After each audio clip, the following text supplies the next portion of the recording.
Hey, everybody. Welcome to the first episode of the Self Perfected podcast. We're really excited to be here. And my name is Cameron Cope, and I've got my four co hosts. Let's go through in order of what I can see on my screen here. We've got Drake. Hey, Drake. Hey. And we've got Asif. What's going on, everybody? Yeah, Asif. And we've got Mitch. Hey, everyone. And we've got Kian. Hey, everyone. So what is this podcast about? Okay, so I'm just going to give a little intro as to what we're all about. And then we've got a really cool episode that we've planned out for today that'll give you a little bit more insight into who we are, why we're doing this, and all of that. But the basis of what we're going to talk about in every episode is what we call self-perfection. And that is essentially the concept that you can achieve a point, not only individually, but in our world, in society, where everything is running in a way that's best for yourself, for everybody else. That's not something that's going to happen overnight. It doesn't happen like that at an individual level, certainly not at the world level. But I don't know of any other place that I'm aware of. I really think this is probably the only place, at least for now, that you're going to hear it even being discussed as a possibility that perfection is possible, self-perfection. And so that's the starting point we're coming from.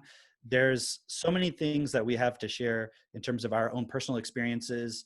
I've been sort of on this journey, if you want to call it that, for lack of a better term right now, for the past 12 years or so. And I think I'm the kind of oldest person in that context in this group on this podcast. But, you may find... Yes, you are. Yes, okay. You might find, though, even listening, that you've been kind of looking at things from this perspective yourself. So we're not saying this is something we've made up or come up with, but we're all here, all five of us on this podcast are here sort of united within a common purpose, and just even the starting point that, hey, perfection is possible.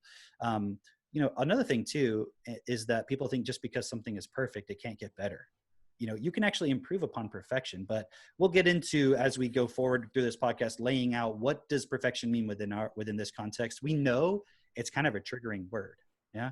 Like we know when we say, oh, perfection, people are like, what? It can't be perfect and all that. But we're going to get to all of those things. And what are the limitations that come up within people? Why do we think we can't change? But, if the world can't get to a point of perfection, then what's the point of being here? Right. So we'll address these issues and more. Today, though, what we're going to do is get into a little bit of what we call the origin story. Specifically, how do the five of us know each other? How did we all come into this, in our own individual ways together? Why are we here? What is our plans for the future? That kind of thing.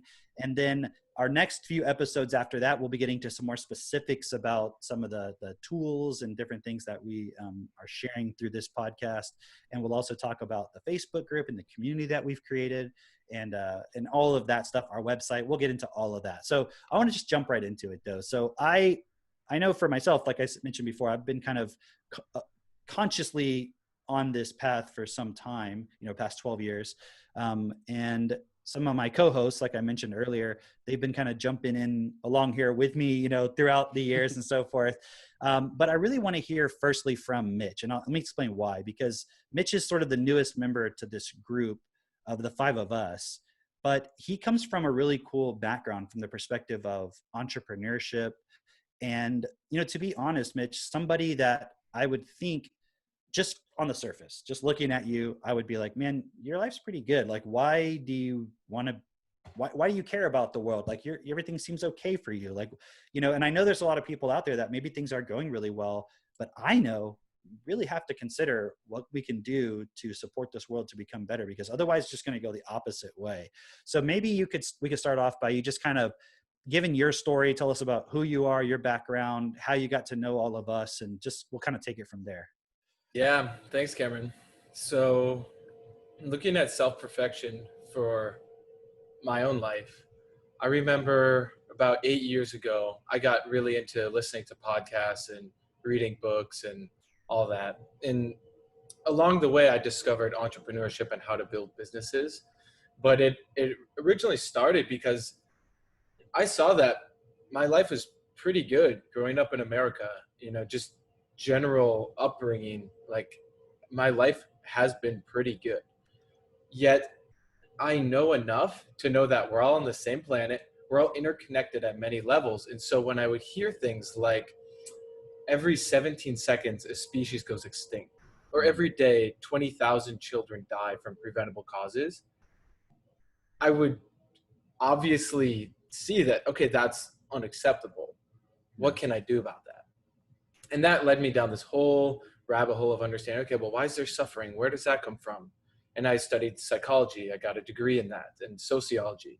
And then that led me down the path of understanding Buddhism and Taoism and all these different philosophies and worldviews to try and make sense of why is there this suffering in the world and what can we do about it. And along the way, I met a lot of people into self-development, going to seminars, all that stuff, and they weren't actually changing. It was this self-improvement because it feels good, but then they would go back just into the same patterns. And I didn't want to fall into that trap, but I didn't know how to get out of that trap. Did you recognize that like in the moment that they weren't actually changing, or is that something that like you look back on and you say? Yeah, that's a good question. Yeah. In the moment, initially I was like, oh, this person talks really smooth. They talk fast. Like they seem like they got it together. Maybe they wear a suit or something. So I fell for that. Okay. But then I learned pretty fast that people would say one thing but do another.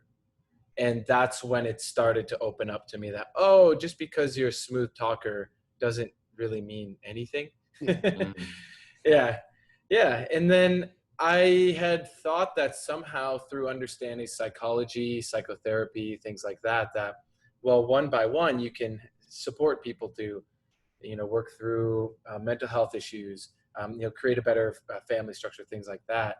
And I'm very grateful that along the way, a friend gave me the book 0 to 1 by Peter Thiel. Oh, yeah. He was one of the founders of PayPal. And that's where I got opened up to the idea of entrepreneurship. And then that led me down the whole world of internet marketing, and found Tai Lopez, another guy, Gerard Adams, just serial entrepreneurs. And I got to work with them very closely. Gerard, for example, he grew a business called Elite Daily, which was a millennial-based publication, and sold it for $50 million. And he made most of that. And then he went and took that into the city of Newark, New Jersey, and built the Social Impact Accelerator, all this stuff I'd never heard about. But I was like, this is how you can actually start to see how we could really change the world. If you can get enough money, enough people working on the similar thing, there's something to this. And then that led me to understanding Mitch, how to. This is, to be clear, you went to university. This is after you graduated, right? Yeah. So what was your degree for that? Psychology and sociology. So that was cool foundation because psychology applies to everything. Yeah. So it's like, why are people behaving this way? What motivates people? So it was all different opportunities from what I learned to the work I did to different positions and things like that led me to then start to really see that all the other people who are into personal development and self-improvement and all that, it's really not fundamentally changing the system. Then along the way, I learned about the Global Information Network and the training called Your Wish is Your Command. I had some very successful mentors who referred me to it. And I would listen to these trainings over and over. And I thought, okay, there's something to this too. It was explaining like law of attraction in a way that was actually practical, not just, sit on your ass and think that, that things will come to you. And I applied it and I got results. And it finally clicked with me after like 2 years of listening to it to go to one of these events, like meet these people and see if it's for real. And that is what totally changed everything for me. So what was that? Was it real? It was very real. More real than I could have even imagined. So I went to this event. Before you go into that, Mitch, I really want to get into like at least understand why you cared about changing things. You know what I mean? Because that's kind of why, that's the part where I'm saying like you're interesting to me from that perspective, because it's like it seems like your life is pretty stable, and I know you're not claiming at that point that you were the example that you wanted to be of entrepreneurship. You were like learning and experimenting and testing out and getting mentored and stuff like that. You're still in that process, but yet you could have just kept going down that path. but clearly you're like, yeah, but something's not right. I don't know. Maybe that was only after you met Kian and all that stuff. But I'm curious, like, what really was that driving point within you? Why it Yeah. matter? Why does it matter to you? Initially, it was because I hated myself. I was like, why do I feel so shitty all the time? I should have this great life, like pretty good upbringing. You know, I'm not exposed to, you know, starvation or violence and things like that. So, okay, but why do I still feel empty? Why is this still just have this nagging feeling in the back of my mind of like, what is this all for? Is this meaningless? Is there a point to this? And that's what led me into psychology. Because I thought if I can understand the mind, well, I can understand why I feel so shitty. And then I can help others do that. But then I realized one-on-one armchair therapy doesn't really do much. It does for certain people, and it's not to knock that, because that can be very helpful to have someone you can talk to and hold you accountable and everything. But I'm talking about, I'm the kind of person from a young age, Ken and I have talked at length about this, of how we've been obsessive with things. Like when we set our mind to something, we're going to be the best, we're going to do it thoroughly. So it was actually very quickly, I went from realizing, okay, one-on-one psychology, academic psychology is not going to change anything. Business, there's something to that. Like Apple, for instance. I use an iPhone, I use a MacBook. Like Apple changed the game. Was it for the best way? I don't know. But that level of thinking of, whoa, you could invent something that could fundamentally change the landscape of the world, you know, move the economy in new directions, like be a platform for the next level of humanity. That fascinated me. The point about Apple, though, is clearly, I know you're using it as a figure of speech, but it didn't change things for the best. However, using business and using marketing and, you know, personality and all those things, Steve Jobs and Apple were able to affect a lot of people's lives. And in some aspects in very positive ways, but then also not really fundamentally changing everything. So I totally agree with you. It's not like, oh, if you're not doing what's best or from that perspective, that means you're not doing anything. No, like they definitely having an impact, you know, but not challenging anything. And the same thing with psychology, like you mentioned. Does it actually change anything, or does psychology just allow a person to deal with that existential angst at whatever level they're feeling it? It could just be interpersonal drama, and then, okay, go back out to work.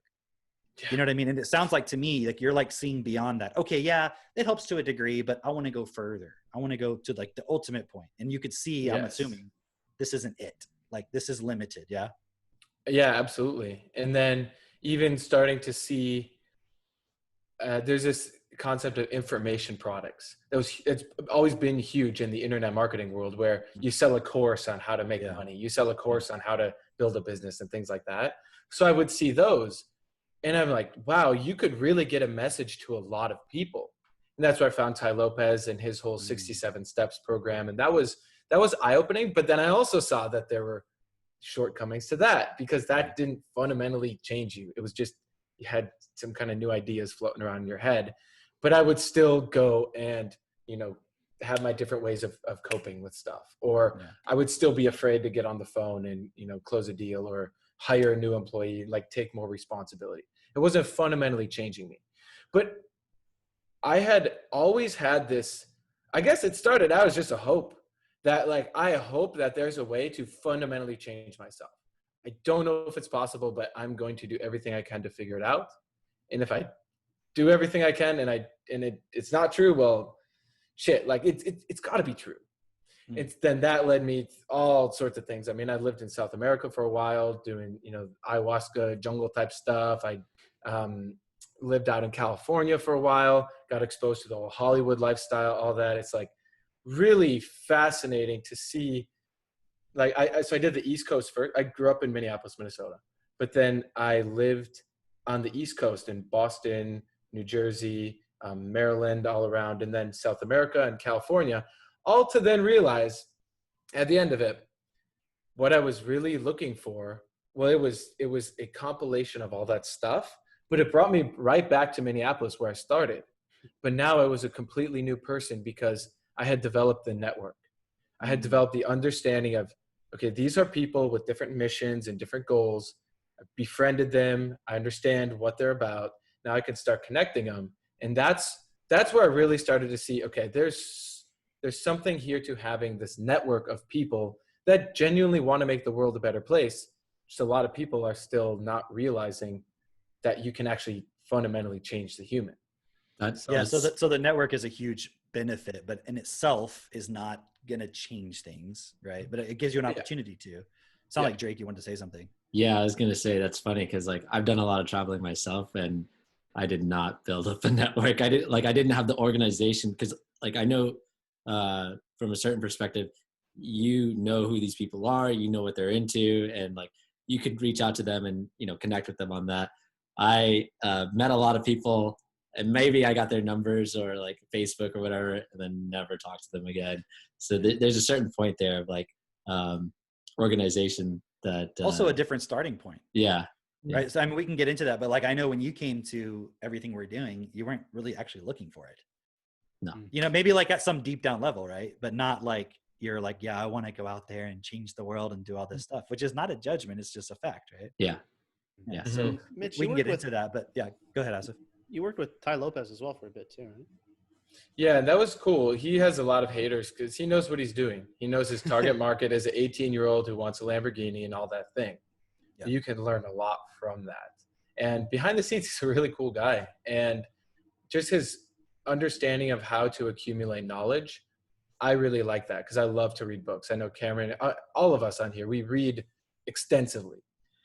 And when you can read a book on how computers work, and then how business works, and then politics, and then some autobiography or biography or something, and you can pull those ideas together, that gives you a unique worldview.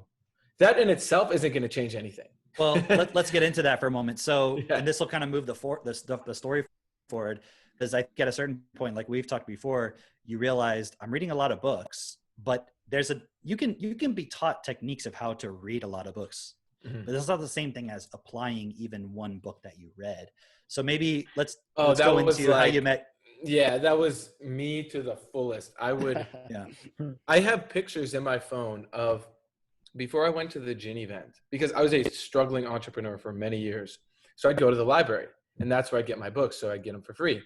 And I have pictures of stacks of books. I would max out my library card and have 30, 40 books on business, all this stuff.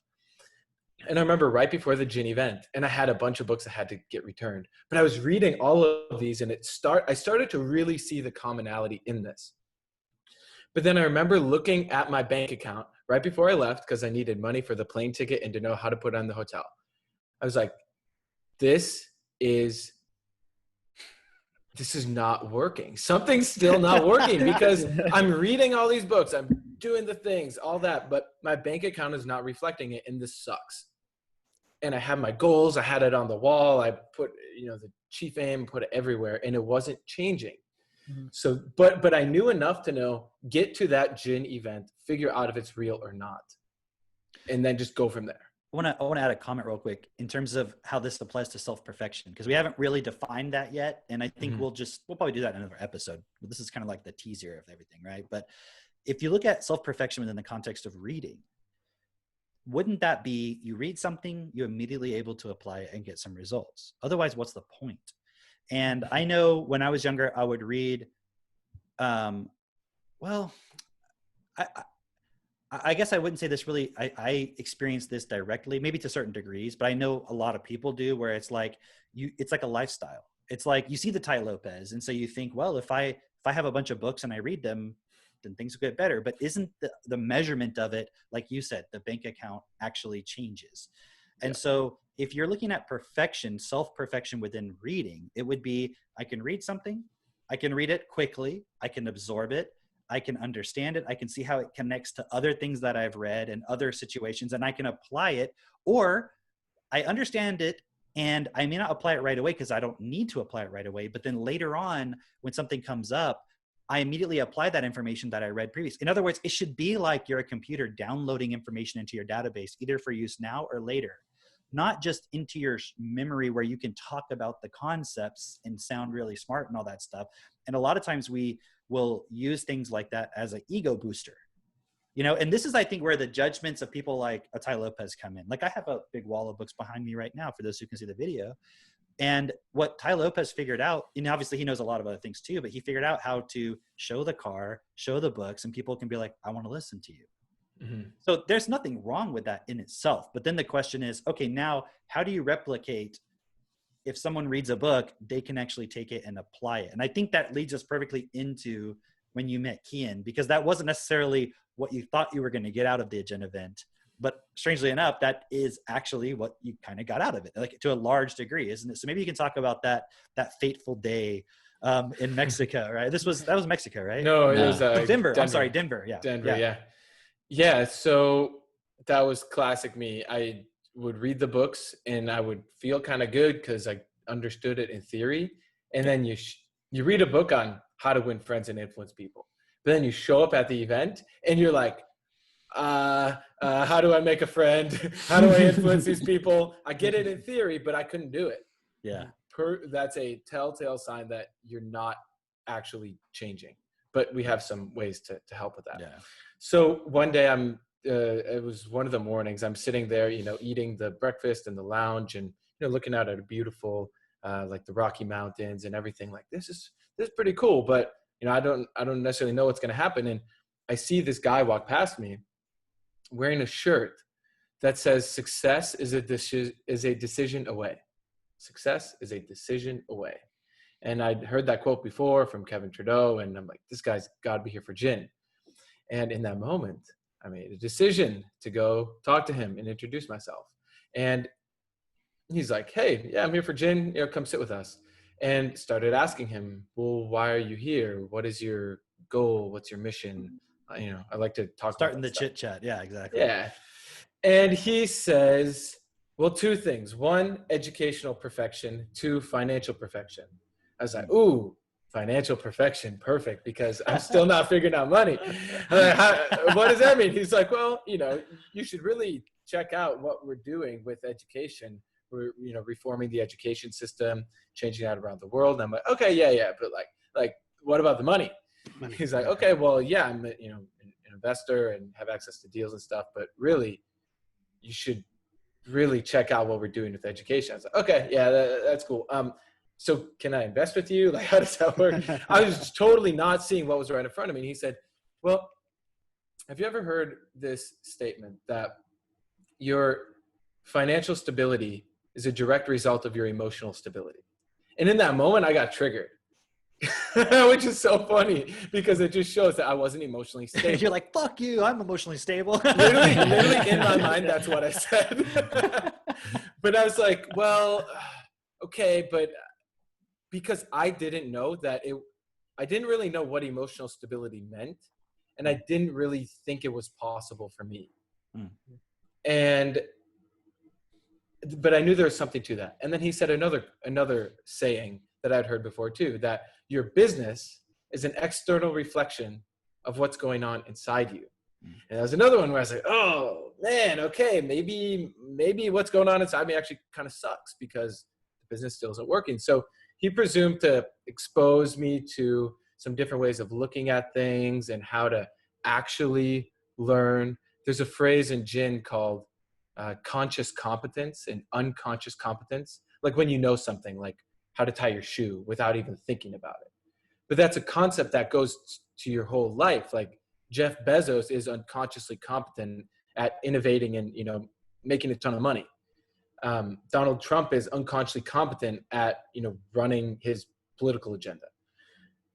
That's what I was realizing. I was unconsciously competent at doing things wrong. And Kian started to show me, hey, there's a group of us who understand how to take things to unconscious competence very quickly and effectively. And that really started to open my eyes. So thankfully, Kian, and then he introduced me to Asif, and they really didn't hold back. And I really appreciate that. And it definitely triggered me, but I knew this is what I'm here for. I wanted to figure out if it's possible to actually become the best version of myself. Not just feel good, but like fundamentally shift myself. And then in turn, felt even more amazing from that. But it wasn't because I wanted to feel amazing.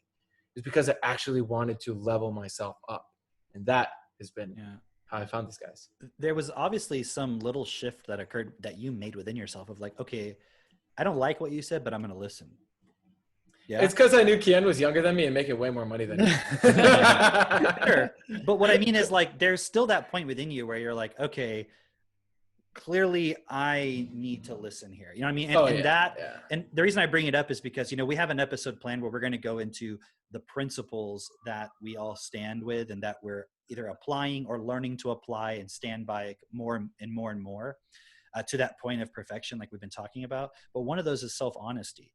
And that's that point where it's like you feel yourself reacting to something or you don't like something, but then you have to really look in the mirror and go, okay, but like, am I really where I want to be?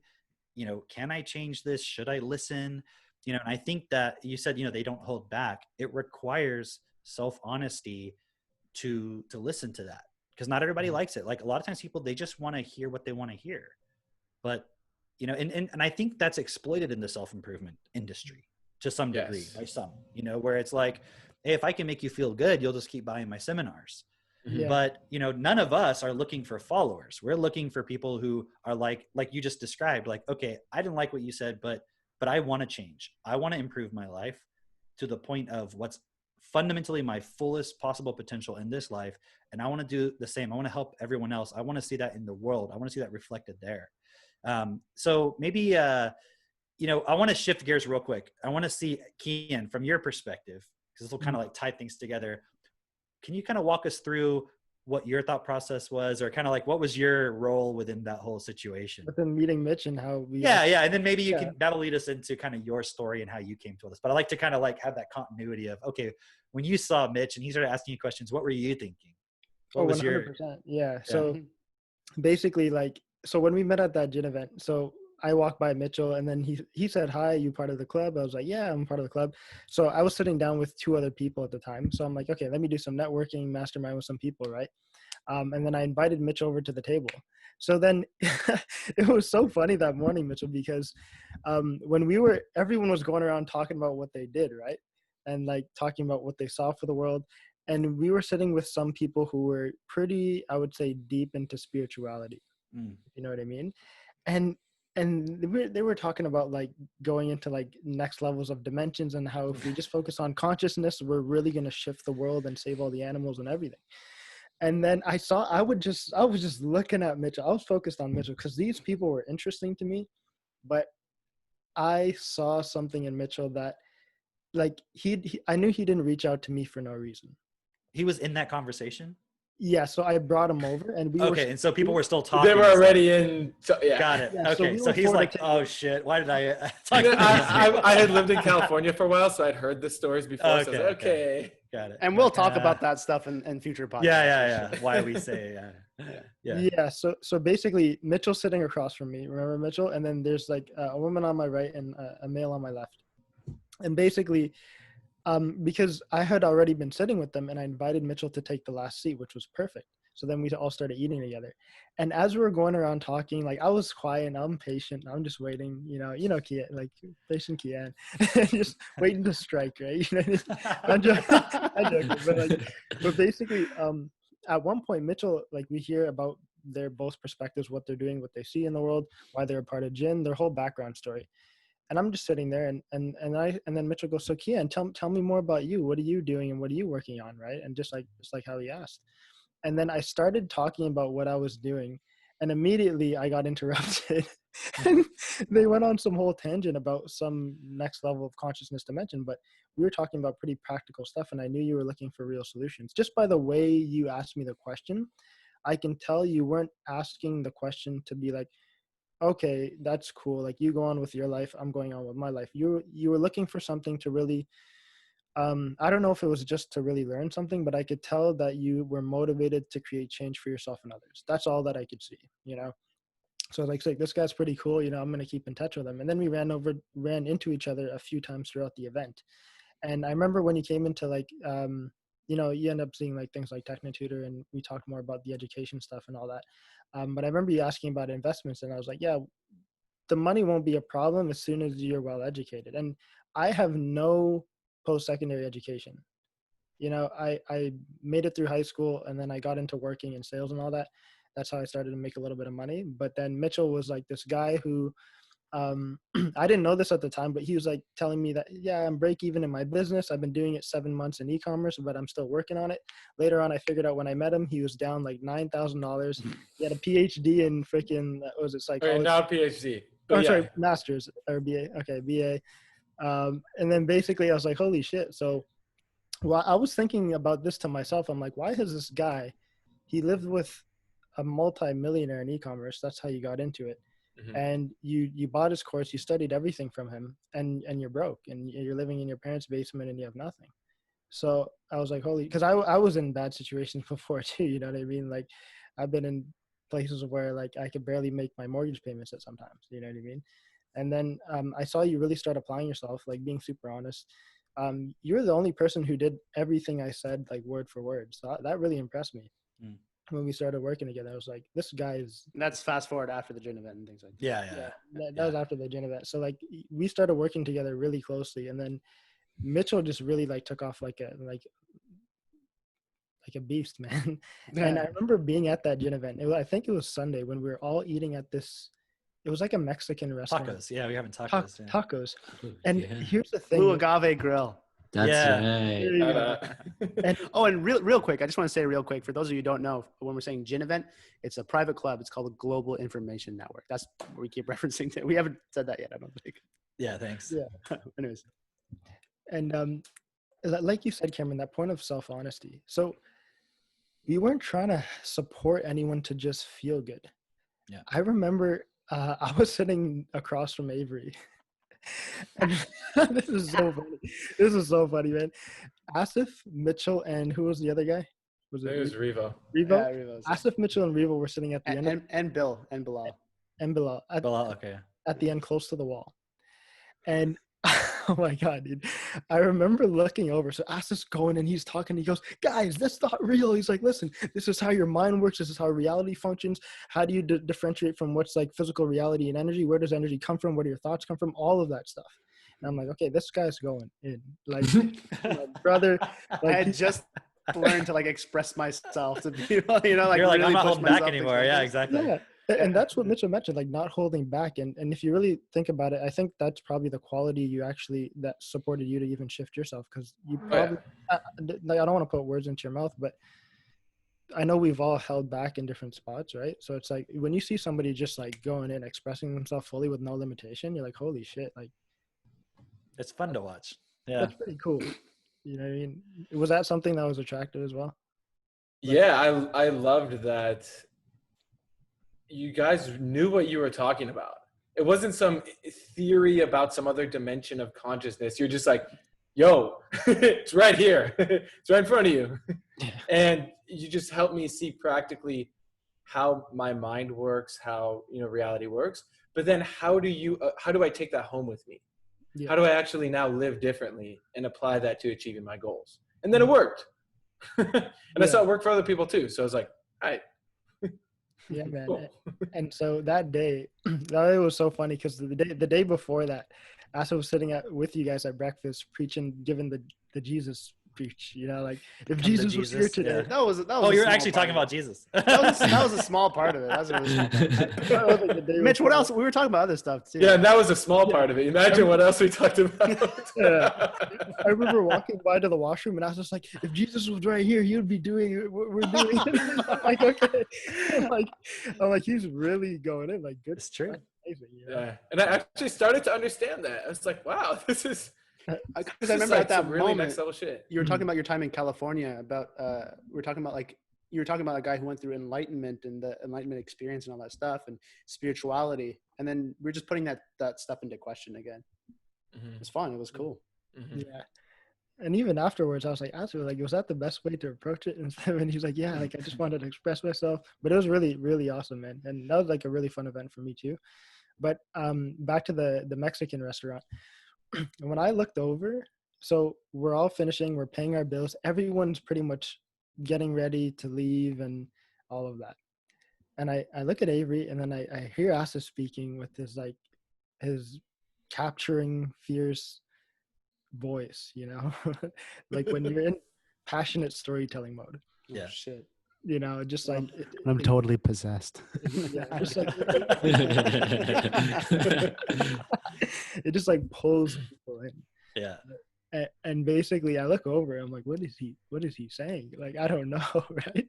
And I look over, and Mitch's face and Revo's face, I don't remember Bilal or whatever too much, and Mitch was just like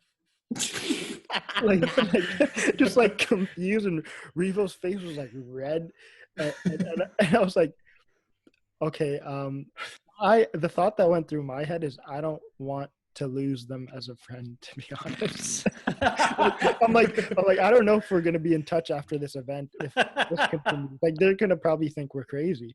And then I leaned over and I yelled down the table. I'm like, Asif, are you giving them level 13 right now? Because in Jinn there's 12 levels. The Global Information Network, there's 12 levels to the membership. So I'm like, Asif, are you giving them level 13 right now? And he looked over. He goes, and I don't know what you said, but I remember like, oh shit, like kind of registered, right? yeah. And he was like, okay, like he was really expressing himself, which is really cool. And he just, like, I think we both realized in that moment, there's a way to take people from where they're at. And Mitch, you're really, really good at this actually as well, in terms of giving enough information. Like, that's the process we're walking, even with the basics and Self-Perfected. You can see like it starts out at a certain level and then it builds and builds and builds. So it was really just that concept of applying it, of taking people where they're at and then going to the next step by step, because we literally just met that weekend. And I think by the end of the weekend, you spent like $10,000 and stuff like that. You know what I mean? So,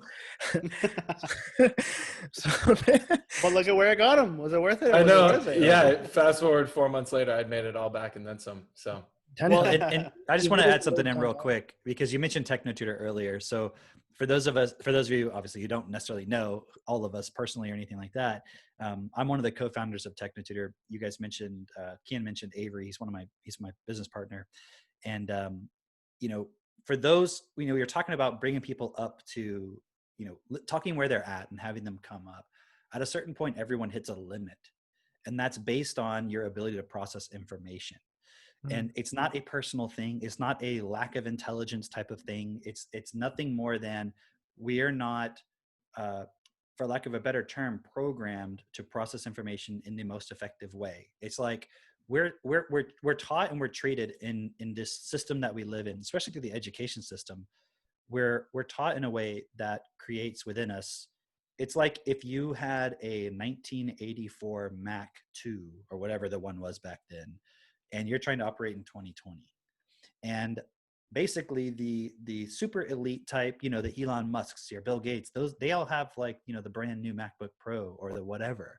And everybody else, the vast majority of people have these really old computers. And it's not because they couldn't have otherwise, it's because they're not taught properly in how to do that. The other people in a lot of ways got lucky based on their birth circumstances and so forth. So when we come in with TechnoTutor, that's what we're addressing.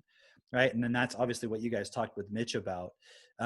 But before I obviously get too ahead of myself, in the interest of time also, I want to see Kian take us back a little bit, because, people might hear you talking to like, wow, you guys maybe we're not giving the whole everything that we're, all the details of what we're talking about, but we're obviously speaking with a lot of certainty. Like, we're not sitting here going like, well, maybe what we're talking about, like, we know what we're talking about is the real deal. And I think people could probably pick up on that and feel that when they're listening.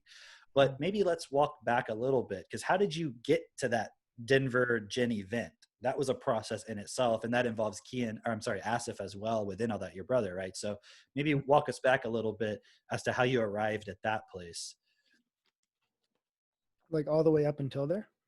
Yeah. You know what I mean? Just the general point. Like you didn't just start off day one, like jumping into Jinn, spouting off all this, like, challenging everybody, all this stuff, thinking about self-perfection, like what was it, so tell us about, where you started out. Cause I know you started off in sales at a very young age, and maybe bring in Asif as you need to and kind of explain those points.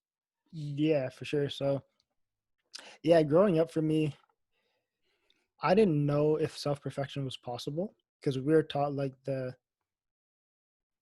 fundamental beliefs of, look, that's just the way the world is. Like, did you guys grow up religious? Yeah, we grew up Okay. Muslim background, pretty Okay. religious. Oh, my dad's side was a lot more religious than my mom's side. And like we yeah, You grew up where? in Ottawa. So I was In born in Ottawa. Ottawa. Then basically when I was a year old, we moved to Rockland, which was like 30 minutes outside of the city. Okay. So it's kind of like And a your parents, their background is they're from where? Guyana. Guyana, which for those who don't know, that's like the north part of South America, right above Brazil, right? Okay. Yeah, right above Brazil. Your parents immigrated to Canada? Yep. So they weren't born in Canada. Okay. Just to give everybody the full context. Yeah. Okay, Yeah. cool. Yeah, so it's a relatively poor country. Like, Mm. it's a very poor country, especially compared to Canada, third world. So basically, like, my parents had a lot of the beliefs of third world countries, people in those countries, like we couldn't, like, if we had the tap running, like, we would get yelled at for wasting water. And I thought about it, I'm like, this thing will never end. If I just leave this tap on, it will, I don't think it will ever end. So why is it that I'm being like emotionally scarred for leaving it on for a few seconds extra? Like I couldn't wash the dishes I couldn't take my time washing. I loved being clean. That was my thing. Like I was organized, I'd clean stuff. So if I was cleaning dishes for too long, I would basically get yelled at, stuff like that. So I had a lot of questions come up in my mind throughout my life, and I realized, like, because my parents were working so often, they were really stressed out about that.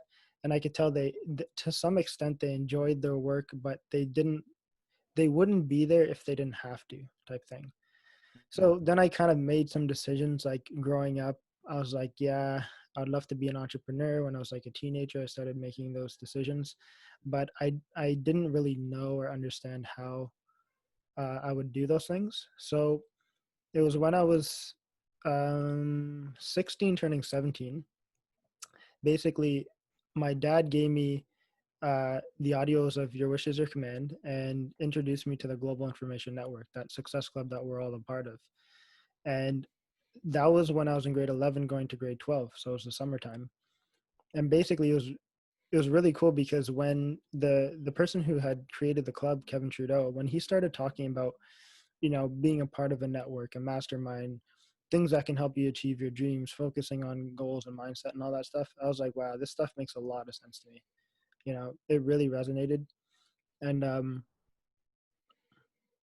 through listening to that stuff, I studied it like crazy throughout grade 12. So I was kind of like a little bit of a poor student in school, but that was the first time when I really started reading books and all that. So that's what got me through really sales and getting better at sales, because I had a low self-esteem, especially when it came to speaking with people, speaking in public, all that stuff. Then I got introduced to like a sales job, and then I got really good at that. And then, I had like quite a bit of success with that. I did it for like 3.5 years. And then, Whoa. So what my teachers would describe Kian as is, Kian, we had a small school, probably four or 500 people. And you're the weirdo, troublemaker, shifty eyes, closed off, like, like that kind of guy. And when you say, you had some success in door knocking, this was door-to-door Hold on. sales. You got to tell that story, Okay. right? Where like your parents didn't believe you. Like I've heard that story before. It's like the best. I'm assuming that's where, because you had registered for college. Yeah. And it's like our parents were all about education, which education is the most valuable thing, right? And considering where they came from, they wanted us to have easy lives. And the way they saw it is to, go to college or university and get a degree and get something so you can fall back on it. What were your parents doing before then? Because I know they didn't have a business before you guys did gin, right? No, so our mom was a personal support worker. She worked on the Okay. Alzheimer's and dementia unit, and she would Yeah. come home with like black eye every once in a while. And like, she's like, yeah, one of the residents beat me up and all this stuff. Damn. And it's like, it's crazy. Whoa. Yeah. And my dad was a picture framer, but he was also just a general handyman. He would just go do jobs for everybody. So he was just How did always he get working. Your Wish Is Your Command? From our uncle. Ah, okay. But Kian will jump back in the story. Okay, yeah. But I just wanted to say, yeah, our dad found it online and he gave it to our uncle. Okay. And then he gave it back to your dad. He was like, maybe you should listen to it. Exactly. We should listen to the whole thing. That's funny. Yeah. but yeah, so Kian, you had registered for college, Mhm. right? Because the thing that everybody, there's like police foundations and like fitness and health promotion for the people who don't know what they want to do, right? Exactly. So then you'd register it and walk us through just that little part. Yeah, for sure. So when I was graduating from high school, I was applied to Algonquin College, and I was gonna go for fitness and health, because like I was like fitness training my friends. It was something I really liked to do. You know, it was one of my passions. So then, yeah, I started working a sales job. It was about a month before going into college. So I'm like, I'm gonna work for a month, and then I'm gonna go to school. You know what I Did you mean? go into that job knowing it was sales, or was it like you saw an ad and you showed up and you're like, okay, Yeah, exactly. It said like $15 an hour. okay, And that's what I I, figured. Yeah, I you thought didn't it was know. just gonna be like a normal job or something. Yeah, Exactly. So I didn't know it was going to be like direct sales. So I show got up it. there, and then in the interview, then you come back the next day, and then next thing I know, it's fully commission. It's not hourly. And then number two, it's door-to-door sales. One of the most difficult things you can do. And to me, like it was kind of a shock. I was like, okay, like I don't know if I should do this, but they convinced me to come in for the first day, and then I go out and I like get zero deals. I make no money. It was terrible. And then I tell the guy I want to quit, because I'm like, look, I'm gonna go to college anyway. There's no point of learning this whole thing. Like, what if I don't even make any money? Then I don't learn anything. You know what I mean? But I didn't realize that the real thing to learn was just developing a skill. Mm. Because my dad had told me about getting into sales, and they talk about it in the Global Information Network. Some of the leaders in that organization. So at this point, you had already listened to your wishes, your command. Yeah. So you sort of had that in the back of your mind, but you were still just, I'm going down the path to go into college because, you know, no one's really telling you otherwise per se. Yeah. Okay. Exactly. Yeah, exactly. So I didn't fully register because I had nowhere to apply myself. Got You know, it. I was just still going to school.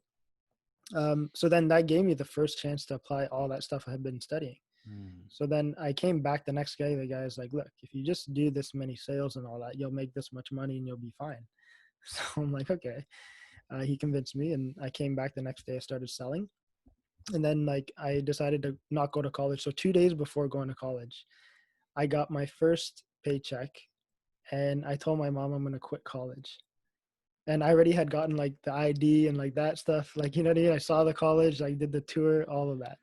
And she was just like, she's like, you can't quit college. Like, you got to go to college. I'm like, no, I'm not going. Like, this is actually what I want to be doing. Yeah. I developed like some cool friendships. Like, we had a little bit more independence in terms of our schedule. We could take our own breaks type thing. So I'm like, that's pretty cool. And I continued. So like, yeah, like after 5 weeks, I became number one in Canada in like a multi-billion-dollar company at 18, which is like really cool. And then I just continued. So Tell us that story whenever you showed your mom the check. yeah, so like I remember like when I showed her the first check that I got, like over $1,000, I walked into the room and I showed her. I was like, Mom, look, like I'm doing good. Like this is what I wanted. I'm making some money now. And she's like, how much? I'm like, I made $1,000 this week. And she's like, yeah, and like they're not gonna pay you that for a month. I'm like, no, Mom, I said this week. And she's like, Kian, like you did, it just didn't She register. couldn't She didn't register. believe it. Yeah. I remember Wow. she was sketching out. She's like, "Oh, that check's gonna bounce. Like, go deposit. Like, all this stuff." She's like, and this is like a huge publicly traded company. Mhm. See, but okay, before we move on, this is a really cool point because it's showing the programming within you. Let's just say your mom, because you know maybe I don't know how your dad was feeling about it, but like your mom has that sort of background, and like you said, they came from Guyana, you know, all this stuff. And what maybe people don't necessarily realize fully is that that thought process, that programming, that belief system is going to be in you. It's going to be put into your child. Like if you have that, it's going to be put into your child. There's ways that happens. So when we have this whole attitude of, well, you know, we live in America, or I live in America, like, but we have this attitude in America, like you live in America, you know, you should just work hard and get a good education and you'll be able to be successful. And it's like, but if a child's growing up and they have all these limiting beliefs and so forth like that, for example, you can see, like, in other words, where did that come from for your mom? That came from her background and her upbringing, and then she's putting it on you. And that's what we do to our children. So then how can we have a world where everybody is at an equally effective level?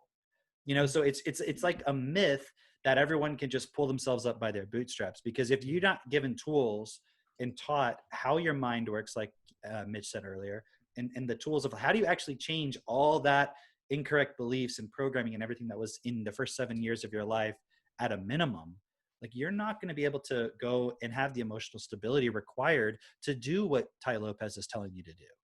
You know what I mean? Like that's what is not being addressed in the self-improvement. It's like it's being touched on in some cases, it's being hinted at. You know, you can read like the new Psycho-Cybernetics, you can read books like that, but they never show you how do you actually change these things within yourself, right? So I just want to put that out there because that's really one of the aspects of what we're going to go into through this podcast series, through the community with Self-Perfected and all of this is if you're listening to this and you're like, you know, I want to be successful, but it seems to not be working. That is exactly what we're going with all of this to show you, well, here's how you make it work. Just like Mitch, you know, we kind of got into your story and it wasn't working for you, even though you were doing everything you were told, that's what you thought. And yet it was like, when you got these missing pieces, suddenly everything starts, and we didn't even get to that. We'll have to circle back to that in a moment. But I just want to, you see what I'm saying? Like, that's the part that people miss is like, what about that one time your parents said something and you internalized that and you don't even remember it because you were 3 years old? How do you uncover all that by reading a book? You know what I mean? Like you still have to be addressing all those points, right? So, okay. So going back, you've got this check, your mom can't believe it, but you're obviously like, I know I can make this work. So what did you do at that point? Did you end up going to college or what did you do after that? So yeah, I decided not to go to college at all. And then I stuck with the company, and then after 3 months, they promoted me as a manager. So I started running sales teams, which was like a really good experience because through like coaching and teaching and leading other people, that's when I really started to push myself and develop myself, you know. And that was great. Like I was, you know, we were running teams of like people who were like in their teenagers, people who were like grandparents, like triple my Wow. age, like it's all types of people. Some people barely spoke English, you know, like either you're teaching them English in the meantime and like teaching them how to sell door to door. Is like pretty crazy stuff.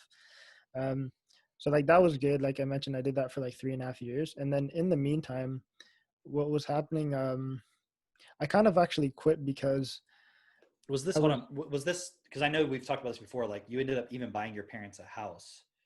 well, Was this before then or after that point? He bought his damn self a house. Yeah, I Oh, bought yourself a house. Yeah. Yeah. So when I turned 19 after 1 year of doing that sales job, that business, I bought a house. Just And so then- people can see, like, this is, you're not just, you know, trying it out, like you're really applying this and making it work for yourself in that context. Oh yeah, for sure. Yeah, definitely. Yeah. Exactly. So I stuck with the sales job. It was commission and all that because I was applying all the information that I was learning. Even though I still noticed I was limited in some factors, and that's why I got into business later on. But exactly. So like it was working. That's why I stuck with it. Right. Okay. And I kept on pushing myself to improve. So I bought like my house when I turned 19. I just put like a 20% down payment on it. It's probably like 30,000-40,000 or whatever. And then basically my parents sold their house and like they moved in because we didn't need the 2 houses. We had extra bedrooms and stuff here. So there was like no point of that. But So it you're was already good 19 and basically supporting your parents within that context. Yeah. in a way. Like I It's don't want cool. to make it sound like too good. No, but, yeah. You know what I mean? So, Parents yeah. would want is that level of responsibility, right? You're already looking at those kind of things and everything. And instead of just going down the path you're being told to go down, right?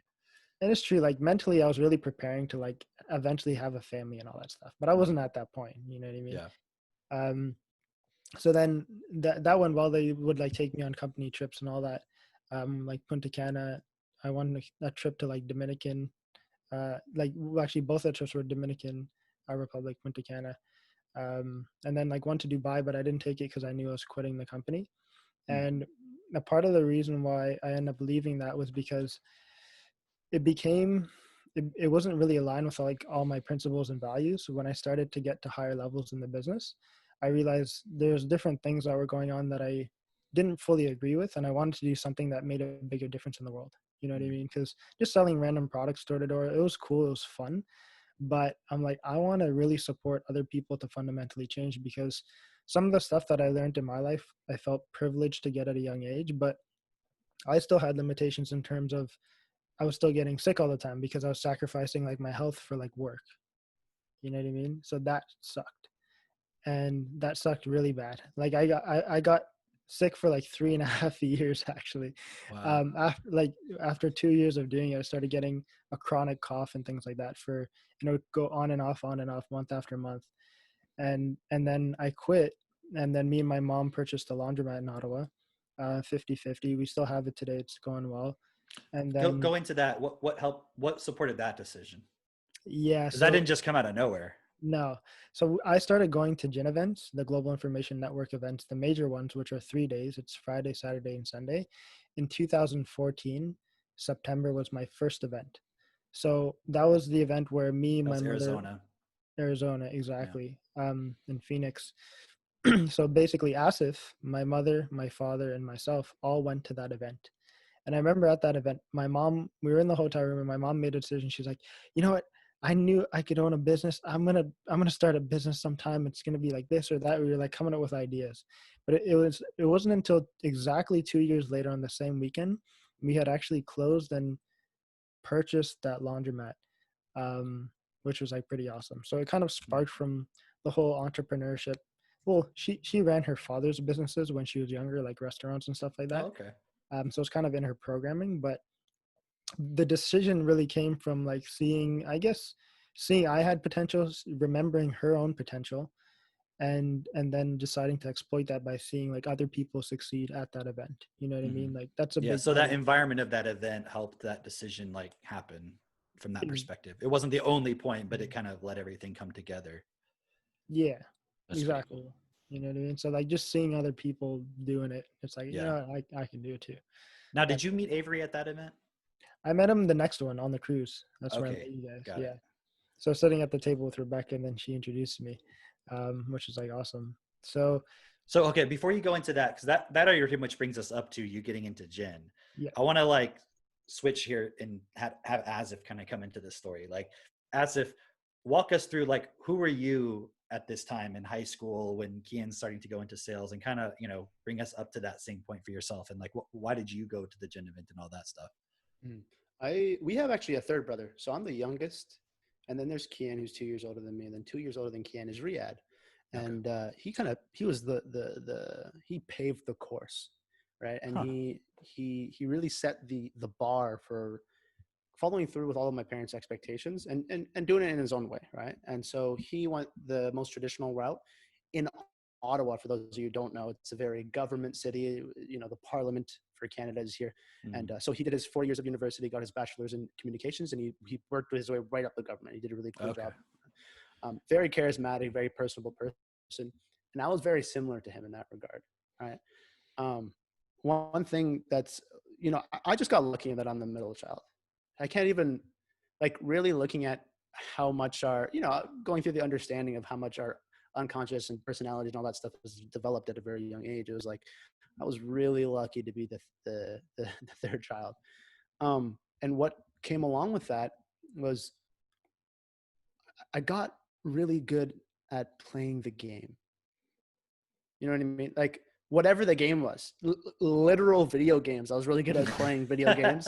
Also, I'm serious, right? Like, Super Smash Bros. I remember having all my friends over, and they would make me pick Jigglypuff, and it'd be 4 of them on a team versus me, and I beat them. They could pick whoever they want, just random stuff. But my point was, in school, the way that manifested was, I was really bad procrastinator. Didn't study and all that stuff. I wasn't a good student per se, but I think kind of like Drake in the same regard is like, we kind of just got things. We're just lucky. So graduating high school, I got like the athletic stuff because I love soccer and rugby as well. So I got the like athletic MVPs and things like that. And I also got the academic achievements as well, and got a bunch of scholarships and bursaries and all that stuff from high school. It was a small high school. Graduating from there, being the valedictorian and getting scholarships to go to university, and having gone down that path of you apply for university and all that stuff, and knowing that my mom's pushing me to go to university, it was probably the biggest factor that led me down that path. But on the other hand, you have my brother who introduces me to Your Wish Is Your Command, who's making more money than my parents, any of the teachers, just anybody I was surrounded myself with. And so being the kind of person who's looking at the game and why am I playing, or like, what's the point of this game? I'm like, so I'm going to go to school to make money. But my brother skipped that whole bullshit, you know, like he skipped that whole process if we're just doing it for money. This is not to down school. There's very good reasons to go to school, right? Yeah, I'll be the one that can down it. That's Yeah. But the point is, he skipped all that. And what I saw was the reason to go to school is to make money, but he was already making way more than anybody I knew who also went to school.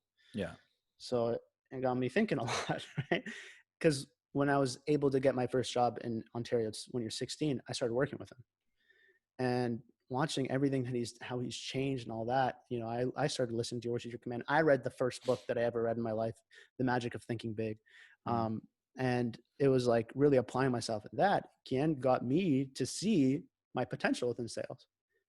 And what became my norm, you know, come grade 12, maybe the first year of university, was like making $10,000 in a month wasn't foreign to me. And I didn't understand that wasn't like, that's not something that my friends were like used to, because in the door knocking world, like you go out with the manager or Kian, and he just buys like everybody's lunch or whatever, like 12 people eating. And he's like, okay, it's covered, you know? And then I'd go to like Friendlies in Rockland with my friends, like with like me and like six or seven other people. And then they'd be like, oh, okay, guys, we got to go, but we got to go pay. And I'm like, oh, it's okay. So I covered it, you know, just like, let's go. People are like, what? They're like, no, like, you're kidding. I used to joke a lot, right? They're like, you're kidding, man. And I'm like, no, it's cool. Like, it's on me today, you know? And people were like, fucked up, you know? But I realized afterwards that doesn't happen. Yeah. Right. And it wasn't like, who cares? I was like, whatever. I'm not trying to flex that I had money when I was 17. Who cares? Right. I don't know. It sounds like you're flexing over there. It sounds like a pretty strong flex. No, that's ridiculous. Like, but it's real. Yeah. But it's really to say that what was playing in my mind versus what I was told were like such in conflict. That's what I really want to accent with that. So because your unconscious guides you so much, I was so programmed to just be obedient, to just follow what you're told, right? Because I wanted, you know, I wanted everybody's approval in that regard. And so I still went to university. Where in my mind throughout university, I'm saying, Mom, I'm not going to finish it. I'm not going to finish it. I'm not going to finish it.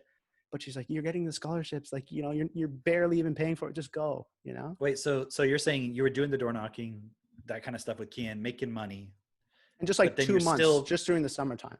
So, but then kind of taking it for granted, like you were saying, but making money and then still just going to university, like, yeah, I'm still going to go on that path and everything to that degree. Okay. That makes sense to me. Yeah. And let's just be honest. I don't know about you guys, but when I was that age, it's like, I'm not really thinking about anything. Like, I'm not thinking about, I don't know, like you're just going along. Yeah. You're just following like whatever's in front of you. You're like, okay, cool. Gotta, you know? And so it wasn't until a year and a half into university, I remember it was like, that's it. My mom was still being like, just, you know, I was like, Mom, so I did 3 semesters. And I was like, Mom, after 2 years or 4 semesters, that's it. Like, oh, that's a wrap. I'll finish my second year and that's a wrap. She's like, okay. But she would keep stringing me along thinking that, you know, if I make it to the second year or the third year, then I'll just finish it. Right. Because then she'll be like, oh, you're already halfway done. But I remember when I made that decision, like when I really made that decision, because I was like, okay, so I'm going to spend 4 years of my life, spend money on it to get a job that confines me to a 9-to-5 that makes, you know, X amount of money, or I can not spend 4 years of my life doing that, not spend money on school, and have the freedom to travel with my brother and a bunch of cool people that I like to spend my time with, and like travel all over Ontario and make 4 times the amount of money. It just wasn't adding up, right? But I was part of the rugby team in university, and it was like like I was kind of bonded in there because I had developed a lifestyle, right? That was really fun. But it was that one day I remember being in the basement of my friend's house that I would hang out a lot at, the rugby house. And it was like 1:15. And I was like, oh, as my friend Lucas. I was like, Lucas, I don't want to go to class. I had class at 1:30. I just wanted being like a little baby, right? And he was like, well, dude, you said you're not going to finish it after you're finished this semester, right? I'm like, yeah, you know? And he was like, just don't go now. If you're not going to finish, if you already decided you're not going to finish it, just stop now. I'm like, oh my God, genius. You know what I mean? Because I realized I was wasting my time. And so there, you know, I went to the financial office, I got my money back, and I just, and then from there, you know, getting exposed to the gin event and all that stuff leading up to, I'd say, right after, you know, I left university, me and Kian moved to Toronto for a big sales opportunity. We knew a guy who was opening a company, and he was going to put us in charge of big regions of Toronto. And we got there, and we both, and so I had left my girlfriend at the time that I was dating for 2 years.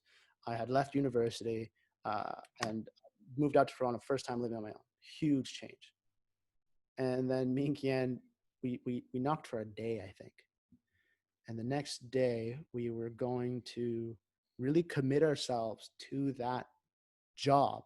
It's like signing paperwork, right? Or something like that. We were going to print off contracts. Got it. And enough contracts for like 3 months. Oh, okay, got it. Yeah. Right. So it was like, it's kind of like committing a bit to 3 months.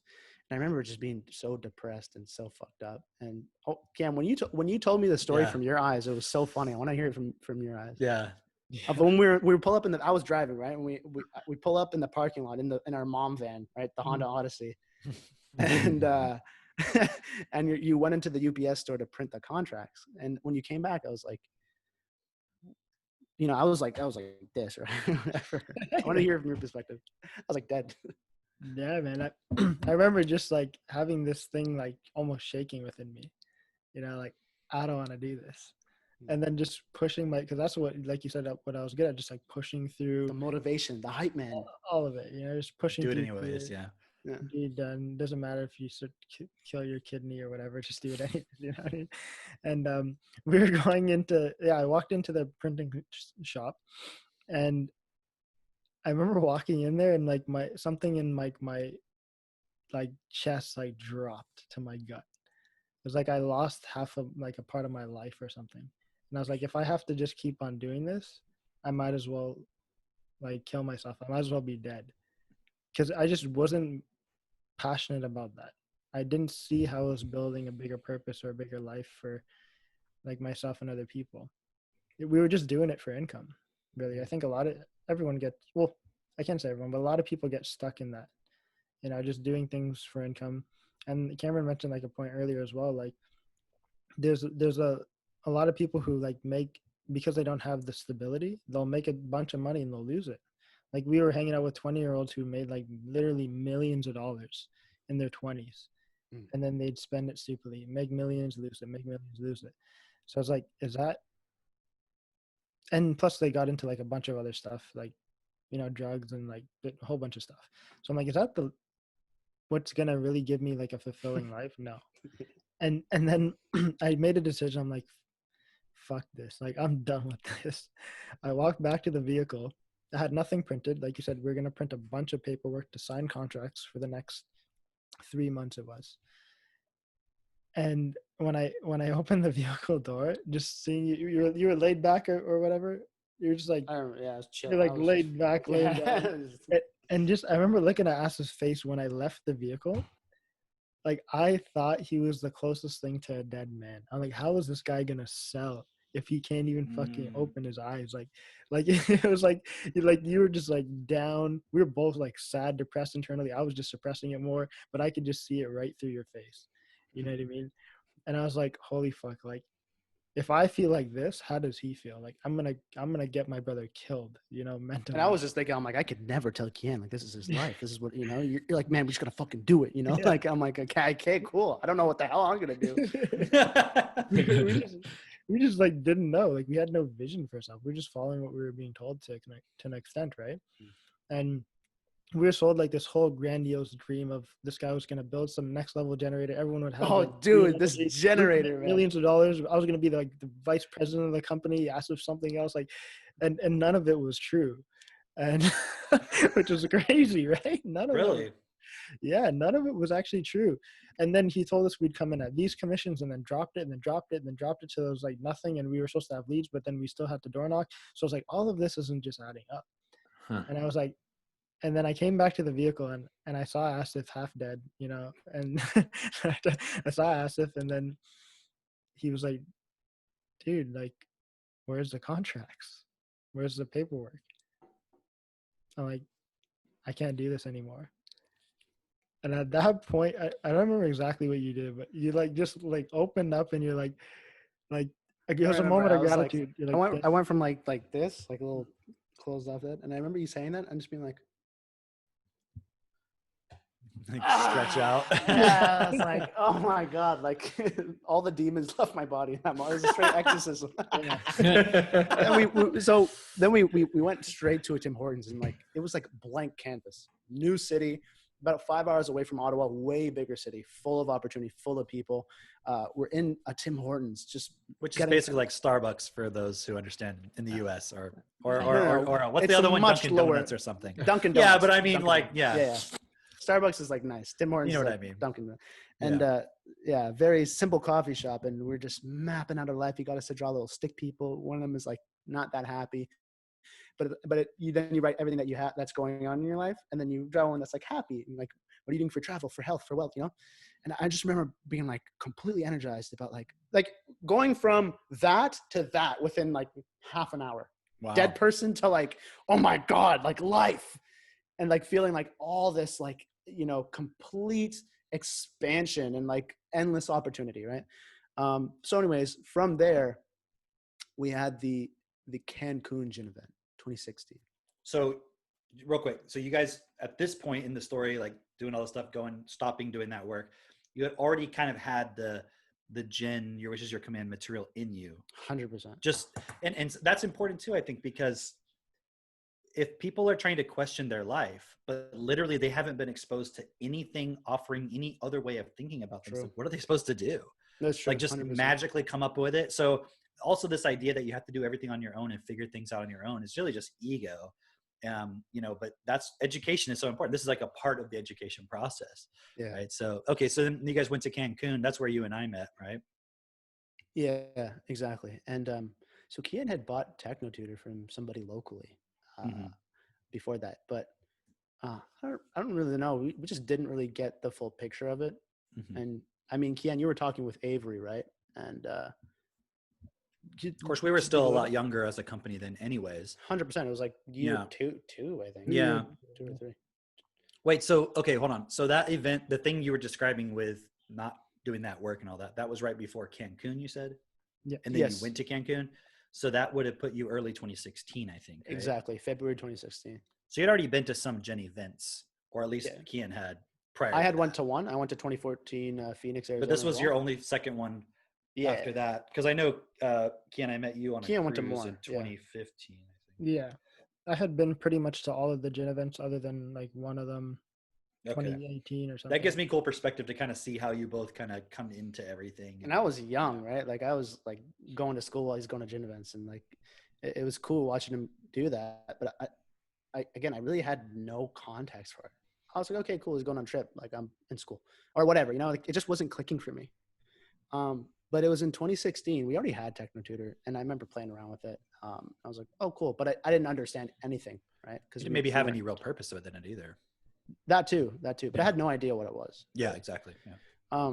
And so it was in 2016, met you, spoke with you. And by the way, Cancun was like my favorite resort, by the way, that Moon Palace place. Moon was Palace, so good. amazing. I remember they had like a crepe place. They could Yeah. crepes at any time. And I remember I had a cookie from some other place. So I got him to make the crepe with like all these different toppings and Nutella and all this stuff. Put everything in there. I put the cookie, I put the double chocolate cookie in there, and then I put the syrup, and then I You're cut like up. I inventing was new living life. styles of crepe here. Exactly. It was epic, man. It was the best event. But from there, it was like the first time in my life that I met people who, because I remember I went to a gin event and people were like really happy and really outgoing, really changed me. It was really expansive, right? But it was at that event where I was like, where I first met people who actually took changing themselves and changing the world really seriously. And that was the coolest thing ever.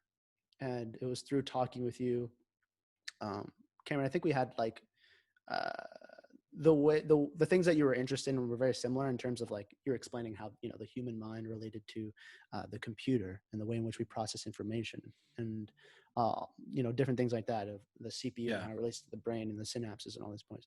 And I was like, this is fascinating. You're like, oh, because you already knew I had technotutoring. You're like, have been using it to like, for what? I'm like, oh, not really, no. And you're like, dude, you can use that to program yourself for literally anything. I was like, what? And just really expanding that. But we didn't have the full picture there. But it was from there that, I programmed myself to like start reading books. Because I had such like cognitive dissonance of hearing all the gin stuff of like leaders are always readers. And like, if you want to be successful, you have to read. And I wasn't reading for shit. Like I hated reading it. It was awful.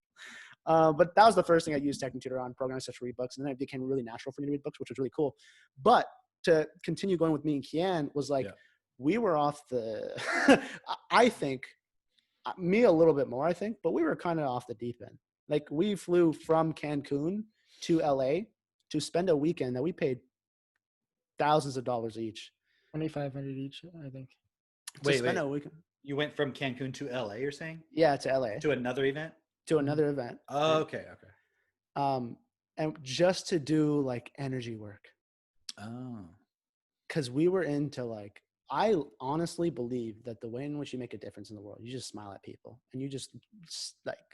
So like love is the answer sort of thing. You just kind of, and I didn't have that in my mind, but it was more so just like, you just got to go and like, just be pleasant with people and show people that you can be a good person like that.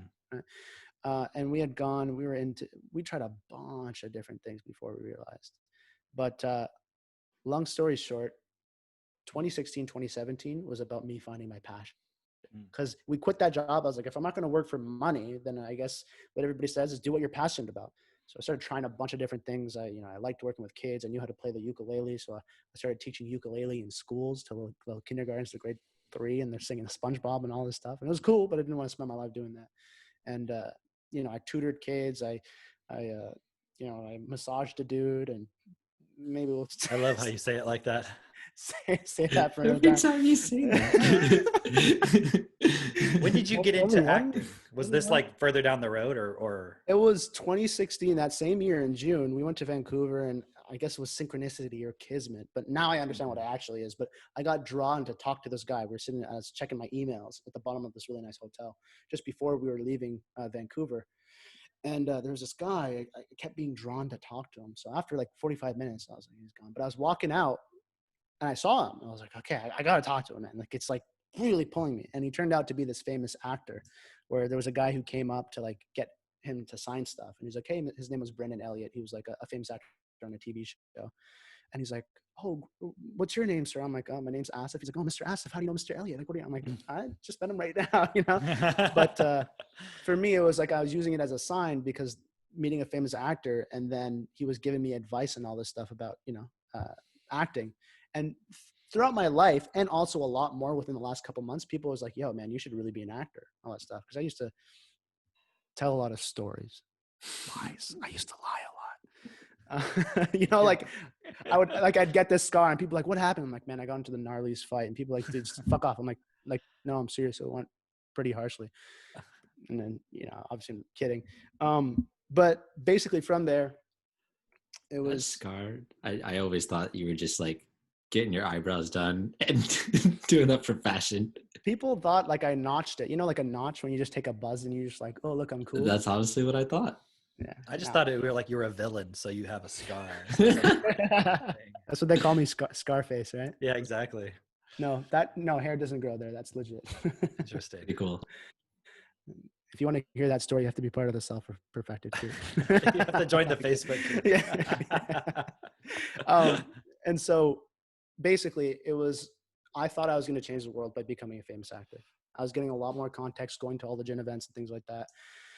Maybe not all of them at that point, but I was going to more gin events, and I was like, I'm just going to put myself in the position of like a Leonardo DiCaprio. So when I say everybody do this, everyone's just going to follow me because I'm a celebrity. And that's how I'm going to change the world. But I think we'll get into it. We'll probably get into it a little bit more later, but basically it was after that point where I was like, that's total bullshit. And well, we'll get into that. Like, remember I remember specifically talking to in Montreal at a gin event at the end of 2015. And I don't know if I was explicitly telling you that not then, but that's how I was looking at it. Cause I remember you talking about wanting to be an actor and everything. And I could see you were actually doing it. You weren't just talking about it. Like you've been on some Netflix things and here and there, and you've done, I think, commercials or something, right? You've done things, right? Mm-hmm. But, and you obviously have what it takes. Like there's no question about that. But it's like, I could see that if you are going to go down that route to get to the level you wanted to get to, you don't get there because it's like, think about it. You have everybody watching you. The powers that be, whatever you want to call it, is not going to be like, yeah, say whatever you want.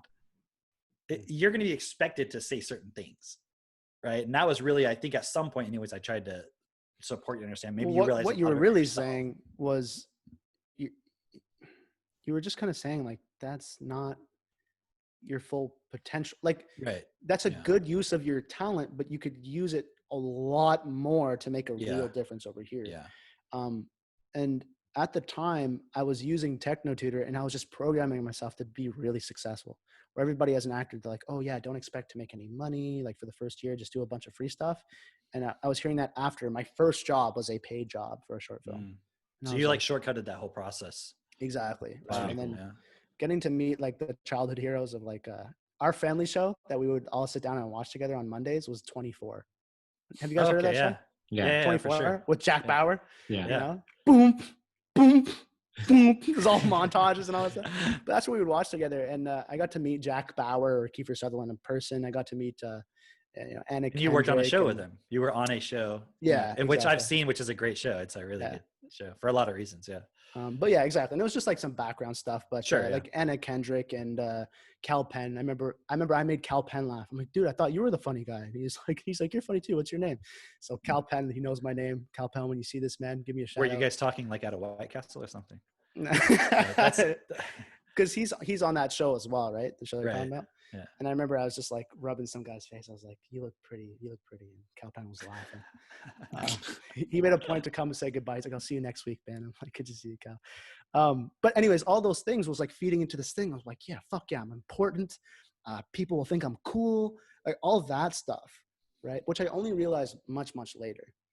But exactly, shortcutting that route. It's like your ego was taking you into like a limited place. Yeah. Exactly, right? Because I wanted to be the face of change. I wanted to be the face of the movement and all that stuff. But again, coming to these gin events and talking with Drake and Kian and Cameron and Avery and a lot of different people, Gavin, and a lot of different people who really supported me to be like, there's something much more fundamental that needs to be changed. And it's not going to happen through some person giving a direct, even if I could say those things, right? Somebody giving a direction and then everybody being like, yes, like I'm easily manipulated and I'll do whatever you say. It wasn't going to happen through a celebrity and follower approach. It was something that would have to be, well, the real word of education, which comes from the word educere or educere, the Latin word, and it means to lead out. It's going to be something that gets led out of each individual, not imposed onto them, right? And so that's what brought me to like really understanding TechnoTutor and understanding purpose and what we're here to do. And I remember I was going through the word purpose in TechnoTutor, going through that in-depth process of, self-forgiveness and the processes that we use, and really just forgiving myself for living my life without purpose. And then I remember being like, I wouldn't get in a car and start driving without knowing where I want to go. Even if it was just to take a drive, I would have a purpose. So then why did I get into this body? And literally I was like 20, 21 at the time or whatever. And I didn't have any direction for myself, really and fundamentally. Right. And so it was then where it was like, boom, it all clicked after, I spent an hour, I laid out, I was like, okay, then I guess I have to figure out my purpose right now. But we had been talking a lot and I got a lot of different perspectives, not just from you guys, from everybody. And so I was like, I got out a sheet of paper. I was like, what is my purpose? And I drew a complete fucking blank. I did process of elimination, wrote a bunch of stuff. It wasn't, et cetera, et cetera. But I really came to conclusions about what my purpose should be. And that's when I was like, no more acting, got to get back into, to doing what I see as best, which was sharing TechnoTutor. Because me and my brother, we were like at each other's throats, kind of. Like we were really annoyed with each other. Classic sibling rivalry, right? Which brother? This one? Yeah, Kian, you. Just making sure. But yeah, like we would bicker and annoy each other all the time, and I just figured people said it was something you grow out of, but I mean we were grown in 20 and 21 and didn't change, and I think we would get even more annoyed with each other because whatever reasons. But we used Technotutor to completely reestablish our relationship, right? Same thing with my parents, and I used Technotutor to make a lot of money in sales and get really successful with acting. And I think the last barrier before I was like, okay, I have to start sharing this with people, and if I don't, I'm selfish as fuck. Was I think in sales, I couldn't break through that barrier of a certain amount of money, and then Cameron was like, "Dude, just use Technotutor." I'm like, "Yeah, but what if it doesn't work?" He's like, "So that's just fear. Just try it." And I was like, "Okay, cool." And it was like right then and there, that month. It wasn't even the next month. It was that month that I started focusing on that point where I was able to triple my income. And it was from there, really focusing in on doing what I saw was best for the world. And I hope in the future we touch on Mitch's story specifically about the He's also financial told his story results. though, like we have on YouTube, for example. That's Mhm. something we can probably put somewhere on the website at some point or something. Mm. Because I'm realizing now, oh, he's told this story before on video. Mhm. But it's really cool to hear your perspective of just kind of how you came to the point of looking at, okay, what is my purpose and so forth. And I was thinking too about how often people who even get to the point of questioning, why don't I have a purpose, just immediately go into self-judgment about either themselves or just life itself and being like, well, fucking life sucks. I mean, I think the extreme of that is a person commits suicide, like, because they really see no purpose whatsoever. Mhm. And I think so many young people, millennials, Gen Z, is like looking at the world and where everything is going, and they can see literally no purpose whatsoever. Because even all the old stuff we were told, like go and get a job and go to college, get a job, pension, all that stuff, that's not viable anymore. And so really it's like, I think what we're doing is saying, look, you can have a purpose, you can make money, you can get all the stuff you want, you can get relationships, you can get friendships, all the things you want, if you align yourself with what's actually best with this point of self-perfection. And obviously we're going to go more into all these points, especially episode 2, and then that's the one on principles and feelings that we're doing, right? If I'm not Mhm. mistaken, I just want to get the Yeah. number right. That one especially is going to go into this more in detail of like, how do you even look at this point, or how do I even approach it? What's the difference, versus kind of how we're all generally our starting point of living. But we have other episodes for all that stuff. I want to get back real quick, because obviously we want to keep this within a certain time limit. Where was the first time that you guys met Drake? Because I think I know when I met you, Drake, but I'm curious when you guys did, if it was the same time or before. I When think did you meet them? we met in Phoenix, right? Because I'm pretty sure You met them in Phoenix? I met your aunt. Yeah, I met yeah, your yeah. aunt. at first. Okay. Yeah, So okay. that was So you met my 2014. aunt in Phoenix, and then Okay. and then after that, I think I hung out with them. I know in Vegas, and then also maybe on the cruise. I don't know. Or Yeah. we- So, and I know you were on that cruise I was on in 2014, 15. 2015, something like that. Something like that. somewhere around there. But you and I met at some point in Florida. I don't remember what the event was, but I know we met in Florida. And I remember you drove me and my wife, Katie, Yeah, the and Orlando our partner, event. Avery. You drove us around because we had just, time to kill from when we were going to leave or whatever. Yeah. So this was in your kind of territory because you're up there in Orlando. I Right. remember you driving us around to some of the nice parts of town, and we went out and had a great dinner. Yeah.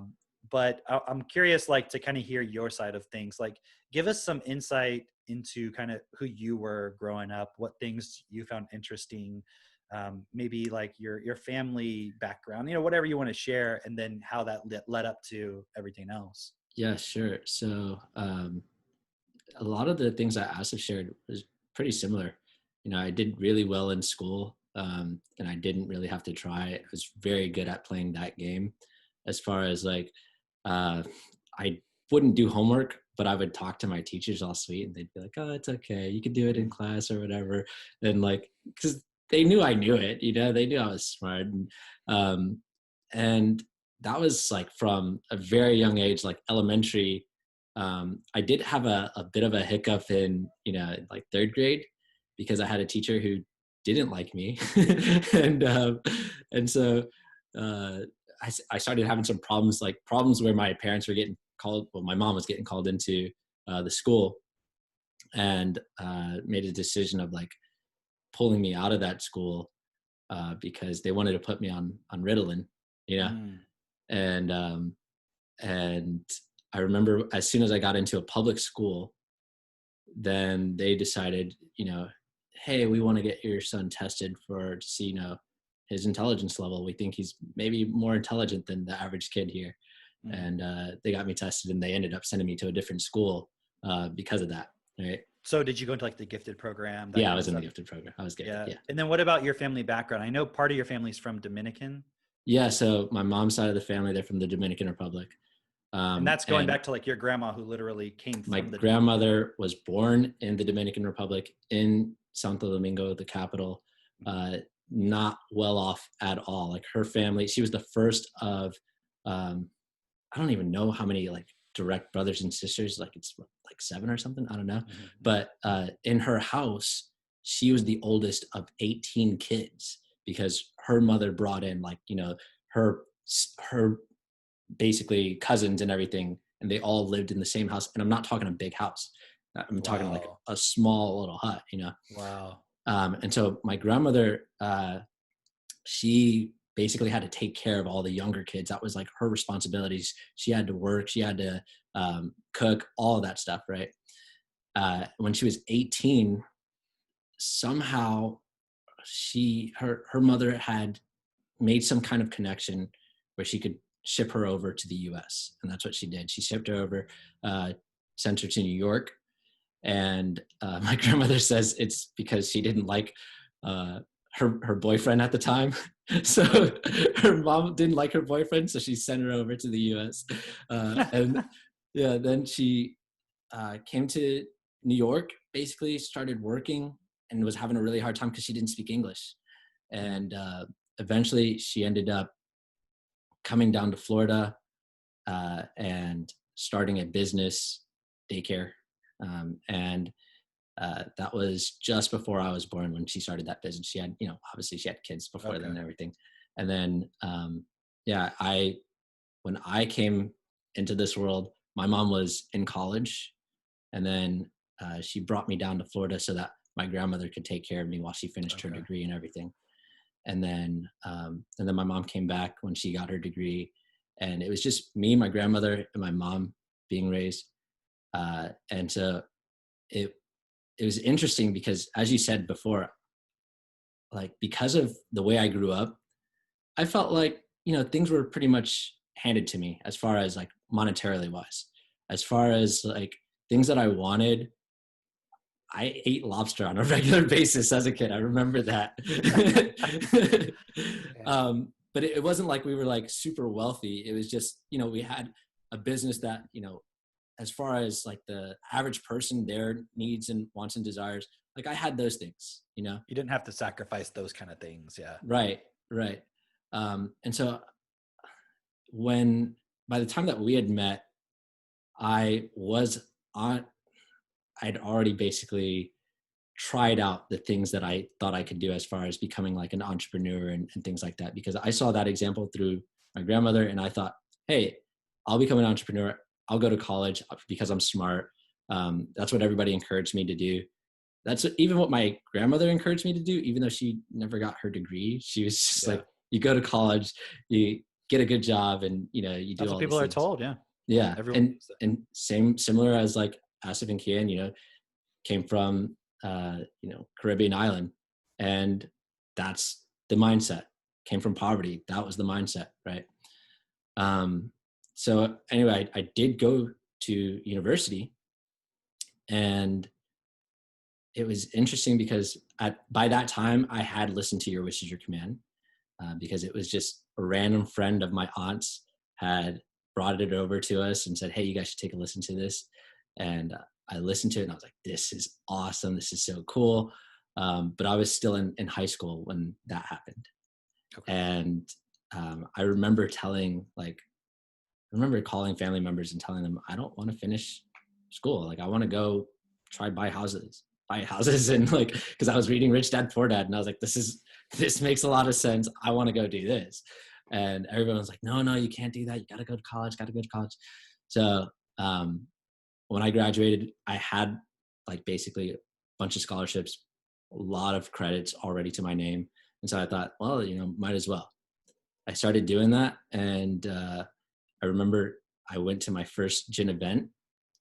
And after that, I saw that it was like completely, I no longer had any interest in going to school whatsoever. I remember coming home and just feeling like, this is not for me. My aunt encouraged me to stay in school for like another semester or so. And then after that, what were you studying? I was studying, so I started out in engineering, and then I transitioned into business management and entrepreneurship. So it was like, I wanted to be an entrepreneur. I didn't know what I wanted to do. I just knew that I never really wanted to work for anyone in the first place. And so I was just kind of figuring like, what am I doing here? And so what I ended up doing was basically dropping all my classes, flying over to Europe for a while and trying to figure things out and try to see if I could make it living out there, in Germany or something. And then I remember, I guess my aunt brought me back to the States. She paid for a ticket. How long were you in Germany? I was in Germany for like 2 months. Oh, wow, okay. Yeah. Cause I was like, I bought a one-way ticket over there and I was like, I'm going to figure something else out over here. Yeah. My aunt brought me back to the States and went to a gin event there. And pretty sure that was like the first gin event that we were both at, but we didn't know each other then. Yeah.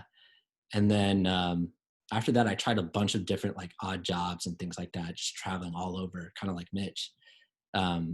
But I could never really find, I guess, I couldn't get any real success with anything.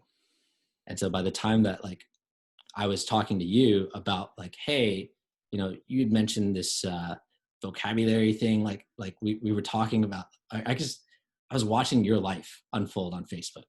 So watching your life unfold on Facebook, I saw it was getting measurably better than when we had actually met and hung out the first time. Yeah. And then you had made this post about some research that was basically saying CEOs generally have a vocabulary that's 3,500 words than the average person. And I'd heard that before and I'd read that before and I'd tried reading like a dictionary before and none of that ever worked for me. And I was like, I want to be at the level of a CEO. I had that desire, but that was the extent of like my desire. It wasn't like to change the world or anything like that. Like there were thoughts of like eventually, I'll do something that impacts the world, but not necessarily like to make the world a better place, And but you still had that desire even for yourself. Like I want to go further than where things are at. Oh, for sure. Yeah. And I was seeing at this point, I was seeing that everything else that I had tried failed miserably. And I was starting to lose hope and faith in myself. And is interesting. The conversation that we had, I think I shared that with you. Like, dude, I just can't do many things. I thought that I could. I'm pretty intelligent. I know I learn things quickly, but like when it comes to actually getting things done or applying them, something's not clicking. Something's not working for me. And then, obviously you shared TechnoTutor with me. And then after that, I started to see some things that I had been avoiding that I didn't want to acknowledge within my life because I was, like one of those people that Kian might have been sitting with who's like really spiritual, really into like, it's all about just smiling, feeling good and being happy. And then everything works out, don't worry about anything. Don't even mention that. Don't even talk about it, and that wasn't really panning out in my real actual life. And you brought that to my attention really. Because, we were talking, you said, how's your life going? And I was like, oh, everything's great. Everything's great. And you're like, yeah, I know with the material that we're taught, that we say that sometimes, but how are things actually going, like in the real physical? Like if you could measure it from like 5 years ago, when we met and all that, and like to now, like, are things measurably different? Are you got a different car? I know you wanted a different car and all this. And like, you were really like asking me about like, how's actual life? And I thought about it and looked at it and I was like, "Eesh, yeah, actually things are worse now in reality." And so, yeah, it was really interesting because when I first got TechnoTutor, some of the things that I worked on was things that I didn't even expect. Like, I remember you were having conversations with me about like, well, what do you actually want to do? Like, don't you have like a bigger purpose out there? And I'm like, no, I just want to go travel and have fun. And like, I think this is going to help me do that, and make enough money so I can be stable within that. And you're like, yeah, but don't you actually want to do something for the world? Like, how was your childhood and stuff? And I'm like, let's not talk about that. But that was the first subject that I really worked on, and I could see like measurable change within myself. And I'd stopped going to gym events during that time and everything, and then once I saw that measurable change within myself, and you suggested like, hey, why don't you come back? Why don't you come back and see what's going on now? And I was like, okay. And man, coming back physically, by that time we also had our group calls with Kian and Asif and ourselves, and Mitch wasn't there yet, but it was a small group where like I was seeing that how I was being supported, how other people were being supported, and they were getting results for themselves. And I was starting to see like how this could actually help change the people around me, the world around me, and like what my role in that could be. I wasn't sure at that time, but like I saw like there was possibilities of like, oh, I could actually make an impact. Like, what it was is really like before that phone call, I did have desires and I did want to make an impact, but I had just like been so beaten down, Right, that I was just like, it's not possible. And I'd suppressed all of that within me, So, it's cool that you brought that point up, because there's this principle of give as you want to receive, right? And I think everybody, at least in the English speaking context, has heard this concept. I'm sure it's translated into other languages and cultures. But at the same time, none of us actually fundamentally trust another person.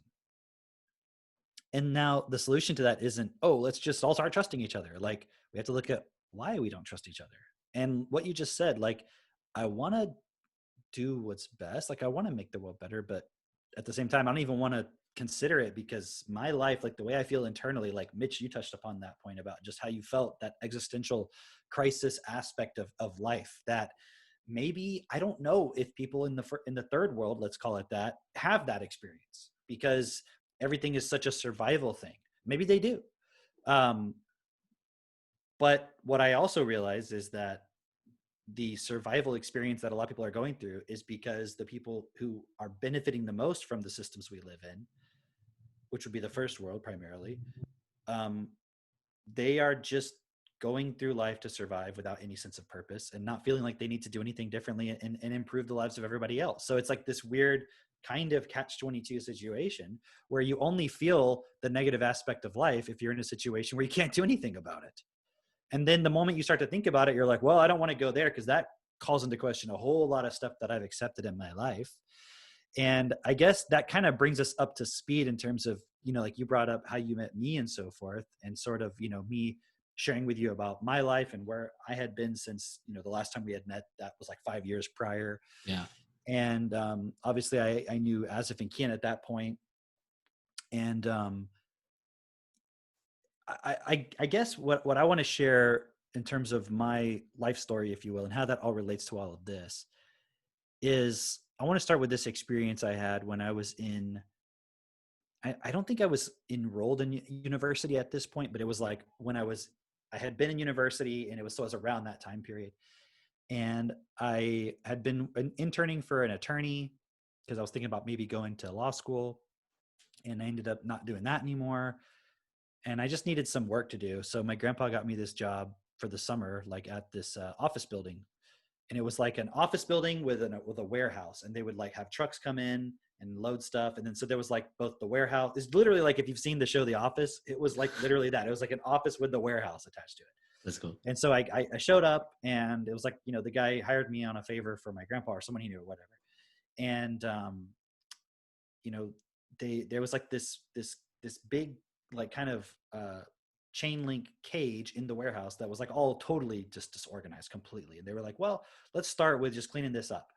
So I organized the whole thing perfectly. It was like really great. And then that was like 2 hours later, and I showed the guy, and he was like, oh, I thought that was going to take you all week.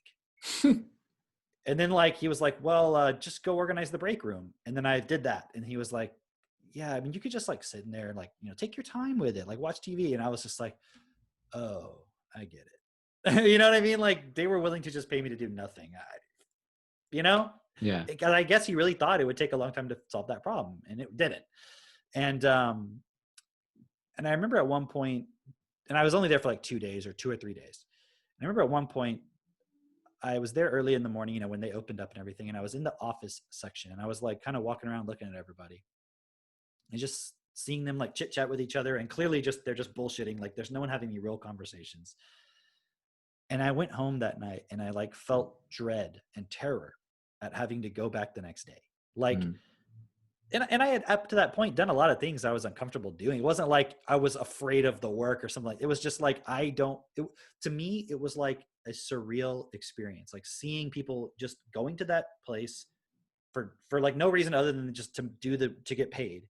Yeah. And you could see within the way they interacted with each other and with me, it was just, they're just there. But they're not really there.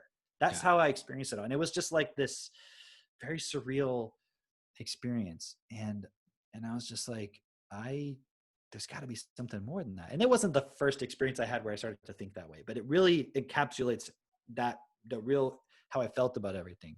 Yeah. But what led me to that point, and I like for us to talk about like our background and where we came from, so people can see, like, we're not just speaking from some high horse. Okay. You know, when I was born into like the poor part of Houston, South Houston. And, my mom was 16 years old at the time. I think my dad was like 17 or 18. They were both in high school. My mom dropped out of high school to have me. And then, my parents, they got married, but got divorced when I was like around 2. And then I don't know if this was why, but my mom remarried. And so she found another person. I have a brother from that marriage. And then my mom, when I was like around 7, left with a new boyfriend, and I was adopted by that new father, my stepfather at the time, because my other dad gave up parental rights or whatever. And so let me put it this way. In 4th grade, I went to 4 different elementary schools. Jeez. So there was just so much instability. Like we lived in Austin, we lived in Georgetown, we lived in Houston, you know, we would different houses. And by the time I was like 10, I think I was living at my grandparents' house just by myself, me. Not even my brother was there. My dad was living with someone else. It was like totally doesn't make any sense, right? And what I got out of all of that, moving around, instability, all this stuff, right, was whenever something would get, when I would get into a new environment and I would become comfortable, I would adapt to it. Yeah. And then if I had to leave that environment, like for example, I remember the day my dad came to pick me up from living at my grandparents to go live with him, because he was living with a woman and they eventually got married and they're still together now. So it ended up being a very stable environment from that perspective. And I remember like throwing a huge fit, screaming, crying, begging not to go. Like, and I must have made their life totally miserable, them having to like move all my shit. And it was just me screaming and crying the whole time. But within myself, I felt in my stomach just like this sickness. Like, it's like if you've ever had something where you feel a lot of anxiety, where it's like you feel like you have to go to the bathroom. It's like a physiological thing, you know? Yeah. That was how I felt. It was like, so as a young child, yeah, I'm being a brat, I'm throwing a fit. But from my internal experience, it was like, but I feel so uncomfortable. I don't know what else to do. Like, I just don't want this to happen. And that experience repeated a lot throughout my life. where an opportunity would come up and I would try to get out of it because I would feel that discomfort. And the only thing I knew was to beg and scream and cry and plead to not have to do it. And that it all went back to when I was like around 7, when my mom left. And I remember it was like, she sat me down on my bed, told me what was going to happen. I'm leaving your dad. We're getting divorced. I'm going to move to California. And then eventually I'm going to come back and get you. Don't worry about it. You're my best friend, all this stuff. And I remember at the time just being like, what the fuck is she talking about? Like, what? What do you mean? Like, no, like, let me just go with you. Like, oh no, I can't do that because I have to do this first and all this stuff. Like, my mom was just totally in her own self-interest, wasn't even thinking about me. I don't think at all, maybe a little bit, but mostly not at all, or my brother.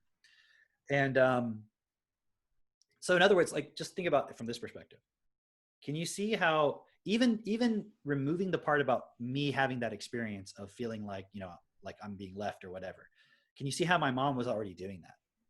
Like, something would happen, she wouldn't like her situation anymore, and then she would just leave, go do something else, like totally reinvent her life.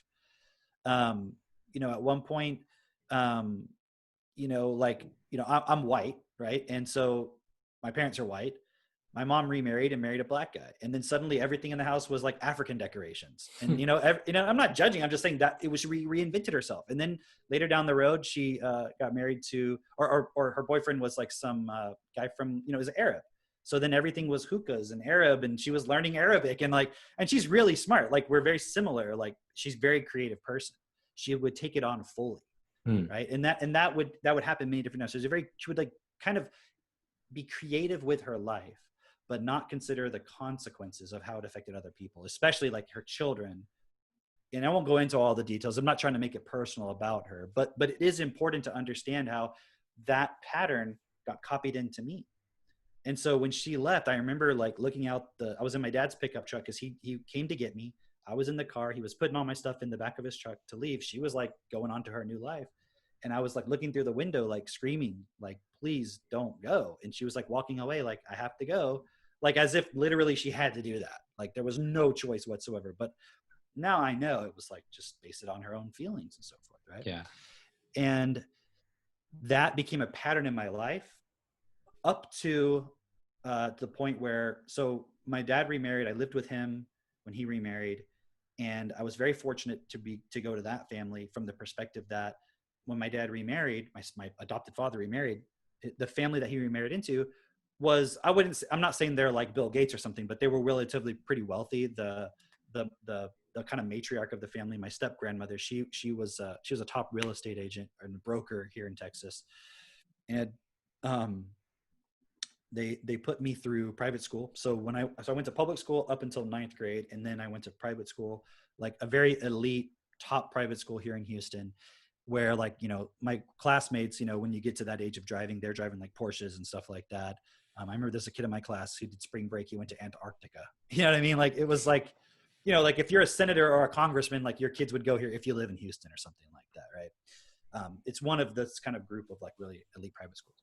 It changed my whole perspective on a lot of things. Cause I grew up in a part of town in Houston where it was like, cockroaches flying around, like 3-inch long cockroaches and rats on my microwave. And then that kind of changing to more of like a upper middle class environment when my dad remarried, but then going into that school every day, those kids, some of them were like really wealthy. And I remember one time when I was in high school, we went outside at the end of the day and there was a brand new Lexus SUV sitting in front of the girls' school, which is right next door, with a big bow on it. Right. And it was like this parent had bought that for their kid 16, and she was the mother was the CEO of Hewlett Packard at the time. Right.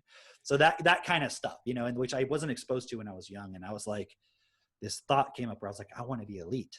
I want to keep this train going. You know what I mean? Yeah. So, and I ended up, my stepmom was really supportive with college. Like she helped me apply to like 14 different schools. I got into all of them, like Purdue and, like Rensselaer Polytechnic and Case Western and Cal Poly, and just not like, these weren't like top schools, but I got scholarships to all of them. University of Texas, I got a full scholarship, basically a full scholarship.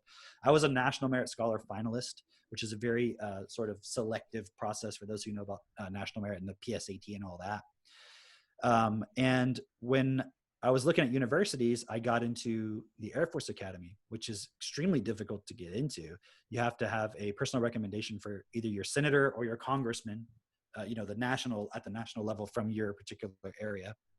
And I ended up getting a recommendation from my senator to go to the Air Force Academy, which was from my perspective elite, which it is. But I mean, that was what it meant to me. It wasn't because I really actually cared about being there per se. But I mean, I remember going there and staying for a few days and living with a cadet there. And it was just like, it felt so cool. Like, wow, you got these uniforms and the mountains are there covered in snow, like literally right there. And it just felt like, wow, I'm like important. You know what I mean? Like the same reason people want to be an entrepreneur, like I've said before, like I want to feel that experience of walking up in the private jet, like in that image of everyone watching me, like this is always image.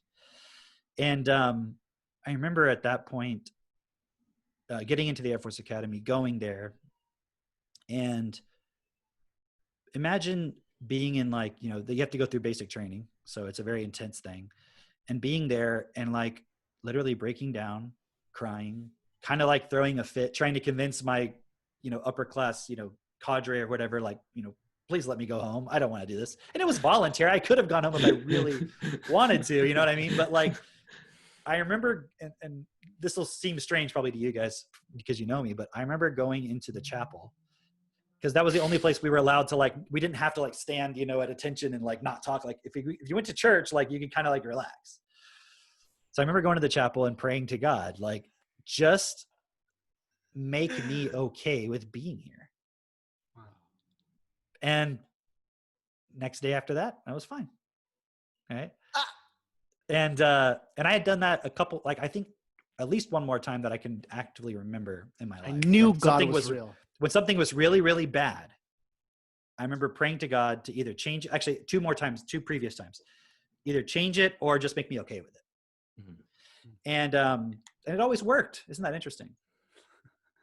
But nothing ever fundamentally changed. It was just, I was okay with it now. You know what I mean? Okay. The situation slightly changed or whatever. But my point is like, I really wanted to get that point across to everybody to be like, imagine you're like imagine you have a full scholarship to Harvard. Okay. And you're there and then you're like, I can't do this, like emotionally, I can't handle it. And why the Air Force Academy? I mean, imagine compounding that with you're doing military all the time. Like when you're a freshman there, at least the way it was when I was there and prior, like you're basically being like, you're pledging for an entire year. You're being harassed. If you're in the hallway, people are like talking shit to you. Like you can't look the way you want to go. When you're outside, you have to follow a certain path, right? Just to get to class, where the upperclassmen can just do whatever they want. So it's like, you feel like a piece of shit. Okay. Like that, you feel like you're a child. And I mean, that's just the military. They're trying to brainwash you to get you to accept what they want without question, which is the way they do it there. Right. Yeah. And so, but I couldn't handle it. Like I could have, if I forced myself, but I had to suppress a lot. And so the first year I buckled down and I was like getting basically straight A's, Dean's List. And I mean, so I knew I could handle that. But the second year I was just playing video games every day, talking to my girlfriend who I had met, over like spring break or whatever, or the summer or whatever, basically checking out. And a lot of things happened, which I won't go into right now, maybe in another time, but I made the decision to leave because after the summer of your sophomore year, when you come back as a junior, you have to sign on the dotted line and say, if I leave now, I have to either pay all this back or I have to enlist in the Air Force or the military. Like it's a free ride. So it's like a $450,000 scholarship. But the way you pay it off is by after you graduate, you become an officer in the military for 6 or whatever years. So I was on the track to become a pilot. Like I wanted to be a fighter pilot. That was my thing. And I would say everybody kind of wants that, but you had to have certain kind of abilities and stuff. And I would say I was pretty likely going to do that. I would have made that.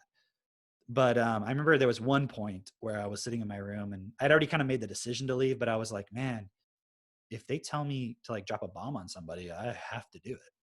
And I was like, okay, that's good enough for me. That was my good justification. I don't want to do this anymore. Right? And I think to this day, my parents still think that I was kicked out, even though I wasn't. They're like, there's no way you would have just thrown all that away or something, And I remember when I was younger, relatively shortly after I had left and come home, they were like, just tell us why really you got kicked out. And I'm like, no, I don't want to be there anymore. Right? But it's kind of an important piece of understanding me from the outside, because I didn't have the emotional stability to do it. And I think I would have had to suppress so much, because if you graduate from that school and then you you become an officer, when you finish your tour of duty, or whatever you want to call it, like your term that you've agreed to, you could get a job anywhere. You know, not only are you an officer, so you have officer experience, you could literally just step in and be an executive at I'm sure any major company would love to have you. So it was like, why the hell would you leave? You know, one of my roommates his dad was a general, and the other roommates, I had two roommates at the time, and one's a freshman. His dad was a congressman, right? So it was like that level of things, right? But that emotional instability from my childhood, it just, I couldn't handle that level of discipline and all that. But when I went home, so I left, and instead of going through the work of like, okay, let me transfer to another really good school, I was like, I don't want to deal with all that. I don't care anymore. I just like, what's the first school that'll take me? And I chose somewhere in Houston that was a Catholic school, because I knew they'd take me, because I mean, of course they would want me because of where I was at, but also I went to a Catholic school. I'm like, it'll be no problem. Well, I went to this school, University of St. Thomas, and I was like, I'm going to choose something that's going to make me focus, because otherwise I'll be really bored. So I chose mathematics. I'm just going to major in mathematics. And plus, you know, I want to be like a genius. I want people to think I'm a genius. It was like all this ego stuff, right? In the, sitting in front of me in calculus 3, I guess it was calculus 3, was my now wife, Katie, right? So that's how we met, was through calculus class, right? Real nerdy. And I remember she invited me, or I'd heard about somehow this math club she was starting back up, because it was kind of defunct at the time. And it ended up being just me and her talking for like several hours about some science fiction movie that I've probably bored many of you with talking about. Primer in Chicago. Right? I remember. Got to check it out. If you're listening, this is really why I wanted to do this podcast. I want to sell this movie. But it was just, you know, I'm like one of those people who likes to think about all the details of stuff and all that. That was my personality. Anyway, so that was kind of how we got talking. And to kind of move the story forward as to what's the point I want to get across, it's like I had a lot of time going from military all the time to in my own apartment, nothing else to do, don't even have to go to class if I don't want to, as long as I keep doing well, to, you know, and I was reading a lot of I started reading like science stuff, and that started leading me into like quantum mechanics. And I was like, hey, I have time to read about stuff I'm interested in that I liked when I was in middle school, because I was always interested in relativity theory and all that stuff. And then I started reading about consciousness. And I remember, because I was doing all that studying about consciousness and all these different things, and I was looking at the science of it, you know, like what are the theories of consciousness and where does it come from? And people are trying to figure it out. And it was just the science side of things. And I remember thinking like, I was, for whatever reason, sitting in my room, I was probably feeling bad about something, and I was replaying the story of my life in my head, adding to it, you know, telling the story about how I'm a victim. And I was probably using it to justify why I didn't want to do something. Because remember that time when my mom left me, and that's because of this. And I started connecting the dots, and I was like, wait, my mom left me, and I felt traumatized. And then that was why I didn't want to go that weekend with my grandparents, and I threw a fit. And that was the same thing that happened here, and the same thing that happened here. And I started to realize, holy fuck, I'm telling this story in my head about my life. Like, I'm creating this story about my life. And I'm like, that's what consciousness is. And that led me in this search of like, okay, wait a second, something's not right here. Like, I am severely depressed. I have anxiety all the time. Like, I would have panic attacks because I had a test coming up, or I was missing some money to pay my rent or something. Like, I would have these extreme panic attacks where I would just feel like I was going to die. And I couldn't explain it. I didn't understand at the time. And I was telling my mom about it. And she's like, go to a psychiatrist. And they told me it was this or that. And they were prescribed me medicine. I didn't take it. And I was just like, something's not right, man. Like, I am not happy. I don't know what's going on. I got to figure this out. And I remember telling my girlfriend at the time, because I basically developed like a quote best friendship with the woman who's my wife now, Katie. But I also had a girlfriend at the time. And I didn't see my relationship with Katie as that same thing. I had a girlfriend and I had my friend Katie. It just happened to be a girl or a woman, you know. Of course, my girlfriend didn't see it that way. But I remember telling my girlfriend at the time, like, because I was studying all this stuff, and this was the beginning of YouTube. This was 2005. So now, not only do I have all this questioning of why am I not happy, I've got Alex Jones saying 9/11's an inside job and all this stuff. And I'm like, what the fuck is going on in reality? And they like kind of some loose change. It was like Google video and YouTube came online, and suddenly I had access to all kinds of information that Before then, I was literally just going and buying shit at half price in the science section. You know, Half Price Books is like a bookstore where you can get used books here in Houston, at least in Texas. And you know, that really all started to fuck with me. And I'm like telling my mom, like, dude, did you know about 9/11 and all this stuff? And we got to do something about it. And we got to like change this because you can't trust the government. She's like, oh, well, you know, she was like totally having cognitive dissonance, right? And she was like, well, she was getting mad at me. She was like, if you want to make things better, why don't you just go do something about it instead of telling me about it? Like, go do something about it. And I was like, okay, I will do something about it. You know, of course, I didn't know what that was. I was still looking for what's going to make me happy. What's going to allow me to feel like the savior of something and all this stuff, right? And, you know, I got into all that kind of stuff, like the drugs, and mostly it was more from the perspective of either feeling better temporarily or expanding my consciousness as I thought it, because I was listening to Terrence McKenna and all that shit.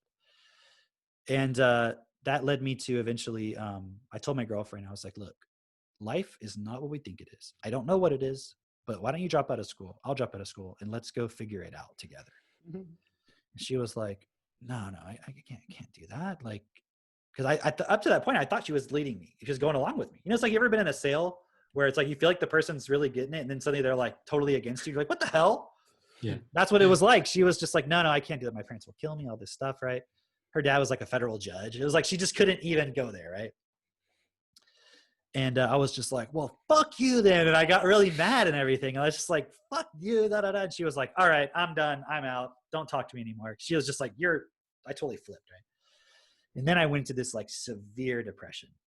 Like, because it was like the person who at that point in my life felt the most important to me, meaning it was like holding my identity together. It was like the final piece that just was ripped out. And it was like, fuck. And I couldn't function. Like, I literally just stopped bathing. I stopped going to school. I stopped doing anything. I stopped caring. And I just started reading. And I remember Katie, she told me about Colin Wilson, who was some author that we both, there was a musician that we liked who mentioned Colin Wilson. So she gave me some of his books. Then he was talking about existentialism. And I started realizing like I was having an existential crisis. And I even had this experience. I remember laying on my bed where I was thinking about everything, and I was thinking about death, right? And I was like, what happens when you die? And I was like, well, obviously I knew the answer was you just don't exist anymore. That's what I knew from a young age. Like, I knew from my perspective, in terms of what I thought back then, to me, it was obvious. There was no such thing as heaven. It was all bullshit. People are dumb for being, that was like my attitude back then, right? And I was like, well, obviously you just don't exist anymore. And then I was like, well, what's that like? What's that going to feel like if I don't exist anymore? And I was like, yeah, well, I mean, I won't exist, so it doesn't matter. And I was like, yeah, but there's going to be like a moment where I stop existing. And I was like, fuck, that's going to be scary. How am I going to feel when I'm not existing? And I'm like, well, it doesn't matter. It doesn't matter because I won't exist. And I'm like, yeah, but what's that moment? You know, I was like it's like this loop, like, and I was just feeling terrified. Right. And so I think I had to really suppress all of that. But I was also reading Baudrillard and semiotics, and I was like going down these rabbit holes about what is real. And then I started being aware of all the fucking billboards everywhere. And that was weird to me. I'm like, why are there so many fucking billboards and advertisements everywhere? Like, this is weird, man. Like, reality is weird. Like, you know, like, why is that life? Like, why isn't it just like everything's cool and fun? And like, why are we always being advertised? I was just like questioning all this stuff. And I was just going through like this depression where I didn't want to do anything. I went and I started visiting all the relatives who would listen to me. And mostly they were just like, are you okay? You don't seem okay. You know, like, you need to go back to school. You need to get back and get a job or this or that. And I remember I was with my biological dad because I still knew him. And I remember he needed to go deliver some trailer because he was he has like a contracting business, and I don't know what it was. He needed to take some trailer and pick it up or something in some other part of the city or the state. So I went and drove with him. And I mostly probably just sat there and moped the whole time. But I asked him some questions like, why do you do what you do? And his answer was like, you know, it just fits in. You know, it's like, he literally was like, you know, I'm a cog in a wheel, you know, like, or in a system. Like, everyone has a part they play. And I was just like, shit, you know, like, whoa, this is not good. You know, like, none of this seems meaningful at all. So I was really looking for that purpose, you know. But to me at the moment, the only way I could think of it was feeling happy. So I totally get where people are coming from of like, oh, you just gotta be positive. You gotta feel good, because what else is there? And how do you get that when it's not happening naturally? It's just not, we're not just always feeling good. Well, that process led me to kind of checking out of society, but just doing whatever I wanted and mostly reading a lot. I read Robert Anton Wilson. I read Timothy Leary. I read this guy who studied communication with dolphins and took a bunch of LSD in an isolation tank. I read AKA Mitchell Snyder. No, I'm kidding. I was reading Mitchell Snyder's books, you know, and I was reading like Adi Da, you know, like this guy who like has an island and has like his own religion people worship, and he's like the 7th incarnation, 2 levels above Christ, you know, and like I was doing astral traveling and I was studying everything I could get my hands on. I even went and meditated at a Buddhist temple, and you know what I realized? I was like, it's fucking uncomfortable, man.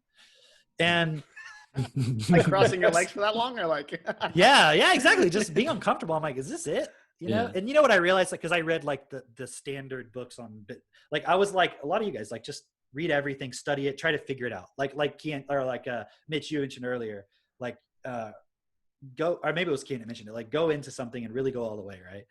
So I would, whatever the thing I got obsessed with, I would read everything, you know, or enough to get to the point where I inevitably got to, which was like, oh, this isn't the answer. This guy still doesn't know the answer. Like the person who wrote this book is still searching. Well, fuck this. Like that's not the answer. They don't know, you know, and I would get so into it, but then I would be like, yeah, but this is not what I'm looking for, you know? And I read Aleister Crowley and I was studying like just everything, you know? And Ken Wilber, Integral Theory, just getting super obsessed with it, devouring it, because I could read pretty well, and then being like, this isn't relevant. You know, I'd get all obsessed with like it was the answer and then figuring out it wasn't.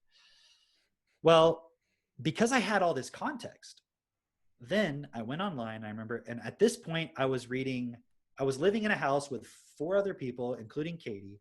We weren't married at the time, and we were just kind of like smoking pot all day, and I was reading Krishnamurti, you know, who was like all this like well, doesn't matter what it's about, it's just his thing. But I was also reading about I was starting to get into channeling and accessing other dimensions. That was through the astral travel type stuff. And I was reading about channeling, and I started reading these books about Seth, which was like this channel, this person channeled, or this whatever. And I got into this one point where I was reading something about reptilians. And at this point, it's funny, everybody I think knows about all this stuff at this point. Anybody's looking at this stuff is like, oh yeah, I've heard all about the reptilians and the this and the that and the Illuminati, and like nothing now seems surprising to anybody. Yeah. But it just led me to looking for things online, and I came across these videos from this group called Destiny, and what I took away from it, like I'm just telling you what I got from it, was they took everything that I had been studying and they put it all into context. And what they explained was that it was all a part of a program. Like we're living in a programmed reality. Now that doesn't mean things aren't physically real, but it means that it's all operating in a programmatic way. Everything has a certain, it's like we were talking about earlier, you just don't question things, just go along with it, right? So everything that you're reading and trying to understand and learn is all operating in a way to keep everything the way it is. So my search for why am I not happy was because everything was operating in a way that's designed. It wasn't designed with the starting point of everybody should be happy. It was designed in the starting point of everybody's searching for a feeling. Everybody's searching for this experience of energy or bliss or whatever it is. And since everybody wants that, let's give everyone the illusion of that at some level, or put it out in the future where you can never get it. And you just have to try to like go through your life and just make money for the system and just basically be a slave. Just like the Matrix when he says you're a slave, Neo. That's what it was explained. But then even beyond that, what was explained in that first video I watched was the only way for that to change is for everybody to realize this and then change everything that's within you, where you are literally accepting and reliving that program every day of just survive, try to find happiness, don't actually consider what's best for everybody. That's preventing all of us from saying, hey, wait, if we wanted to, as human beings, we could all come together, change the laws, change the way things operate, and make sure that everybody has what they need. There'd be no reason to ever compete or mistrust each other or hate each other or fear or anything. We don't have to just survive, but we are allowing way less than what is best for ourselves and for this world and this reality. And I know that might seem like a huge jump from where I was at before, but it's like I was ready to hear that because I was just so done with I mean, really, I was like done with everything because nothing made sense. None of it was relevant. I mostly spent most of my day in an existential angst, and then trying to focus and read for a bit that would kind of alleviate it. Maybe smoke pot and then drink a bunch at night, and then wake up the next day with a hangover and start all over. That was my life for like years at that point. And it wasn't until I realized this point for myself of like, okay, I have to start changing my starting point of how I'm living and consider what's best for everybody. Because if everybody did that, that would be give as you want to receive. Because right now, the only thing we can give is from the starting point of who we are, which is lack, which is what the world is giving to us. And that's what we're giving back. And nothing's ever changing. And so, and I know through this podcast that we're going to do over time, and what we really want to get across is we can change that about ourselves and we can change that about reality. But it's not, you have to be so honest about this. If you just think, oh, I can just be a nice guy, and if I'm just a nice person and go through life and I'm nice to everybody and I'm happy and I went to a homeless person all this stuff, that's going to change anything. It's like, why is there a homeless person? Yeah. What, that person has to exist in that state for you to then be a nice person. So even your definition of niceness holds everything in place. So it's like what we're talking about with self-perfection goes way beyond anything you've ever heard anywhere else, unless you've already been paying attention to the things that we're talking about. But what we're here to show you is like each of us is learning this and applying it and seeing what's possible and seeing what are the limits in our life and how can we take higher and higher levels of responsibility. And at the end of the day, what is the real point of this is we're looking for those who are like, you know what? I've been searching for this. I've been searching for what's the answer. And I don't want it to be to follow somebody. I'm done with that. I want to take responsibility, and I want to realize how I am equally responsible for the way the world is, and I have to change, and then I have to take as much responsibility in this system that we live in this world, whether that's politics, legal system, business, whatever the thing is. It's going to depend on a person individually, but we have all the tools that if a person is serious, they can change. And they can make a difference in the world. And guess what? As systems in this world change, like we're looking for the new 1%. We're looking for the people who say, I want to become the real elite. Let's just do our own thing as the elite together with a set of principles. That's a different starting point than what their current elite are doing. And then through that, let's change the laws. Let's change the system so that it relieves all the survival pressure off of those people who are not in a position to even think about what we're talking about. And then through that, wow, things can really start to change. Because, you know, what's today? The 19th, June 19th, yeah. Right? Mitch is in Minneapolis. We had the riots there. I don't know if that's calmed down or not, but I mean, you're seeing all the protests, you're seeing the autonomous zones, you're seeing the racial division, you're seeing all this stuff. We just had didn't we just have a plague? You know what I mean? Like we just went through a plague and now it's like civil war and it's like, what the fuck is going on? But you know, I'll just telling everybody, I'm being completely honest with you. None of this is surprising to me at all. And I know there's probably a lot of people who are like, holy shit, what happened in 2020? I'm like, oh, it's about time, right on schedule. Like this is exactly what we saw coming for many years, which is why back then I was like, I need to change. I have to change because if we weren't doing this now, if I wasn't doing it, most likely you guys wouldn't be doing it. And then if you weren't doing it, no one else is going to do it. Yeah. But what I know is that all the things out there, whether it's Black Lives Matter, whether it's the Trump campaign, whether it's whatever it is, none of those people, none of those groups have the actual solution. Because that's all of those things that are out there are coming from the point of the system needs to change. The system needs to change. But I don't know of anyone else who's saying, hey, we are the system. Like the system is, and not just superficially like, hey, if you want to change things, just go be a politician. No.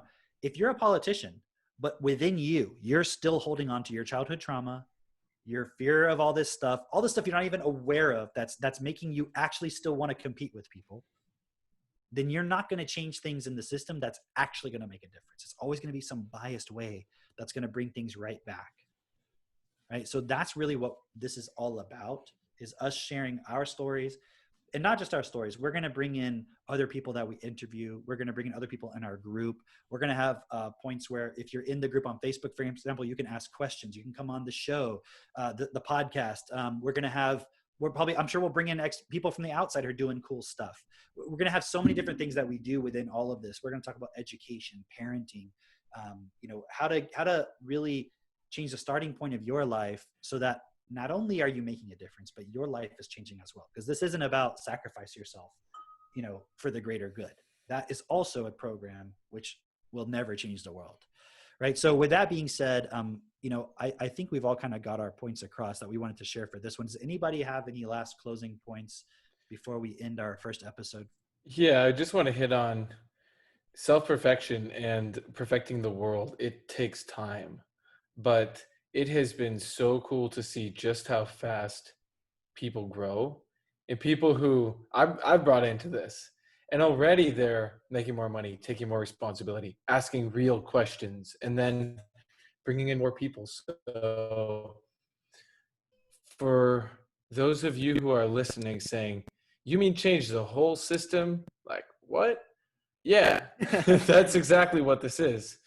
But it's a process, and it's a culture of people that are all the most fun people I hang out with. Like, I love what I do every single day. And so I can't think of a better purpose to dedicate my life to. Yeah. And that's really why we're doing this podcast. So, and I'd like to add to that real quick, Mitch, because you mentioned this point of change the system. And I know I said it, we've all been saying this, or we've been saying this in this context, but for anybody looking at that point thinking that's a lot, we're also suggesting to start with yourself. So whatever the issues in your life right now that are problematic areas, as you listen to what we're sharing on this podcast, but also join the community that we're going to talk about in a moment, we can support you and show you what to do, how to take the responsibility for yourself to improve those areas too. So it's not like, oh, I just have to change the system. Like, no, you change yourself. You start seeing benefits in your own life. The changing the system is a long-term goal. I'm not going to say how long that's going to take. It just depends on how many people hear what we're saying and are like, yeah, I want to be a part of this. But really we're saying start with yourself. So don't feel like, okay, I'm overwhelmed. I don't know how to change the system. So this is not for me. If you're having issues that you want to fundamentally solve, then listen to what we're saying, go further with these points, but realize the reason why we have problems is because systematically we're creating them. So if you want to get benefit in your life, but you're not willing to consider, hey, things could change in this world, that would also be a part of what's going to keep on repeating in your own life. But at the end of the day, some people listening to this or are considering what we're doing might just take these tools that we're going to suggest, these perspectives, and just work on themselves and just give their consent to a system that's better. Because anybody who stands up as a politician, let's say, you don't need everybody in the world to change the system. You just need the law to change. That only takes a group of people, but they need votes. So we're going to expand more on that over the next few podcast episodes and then going on into the future. And we'll get into more of that. Before we end for today, I want to ask you, Mitch, would you let everybody know, how can they find out more? Talk about the Facebook, the website, and then just kind of how they can start getting involved even more before they hear the next episode. But obviously, listen to the second episode, the third episode, and keep going. But Mitch, fill them in on where they can become more engaged with us. Yeah, so this podcast will be coming out consistently. We have a website, www.self-perfected.com. So check that out. There's free resources, access to our Facebook group. We'll be having a lot coming on there over time. So check out the website and then share this with others.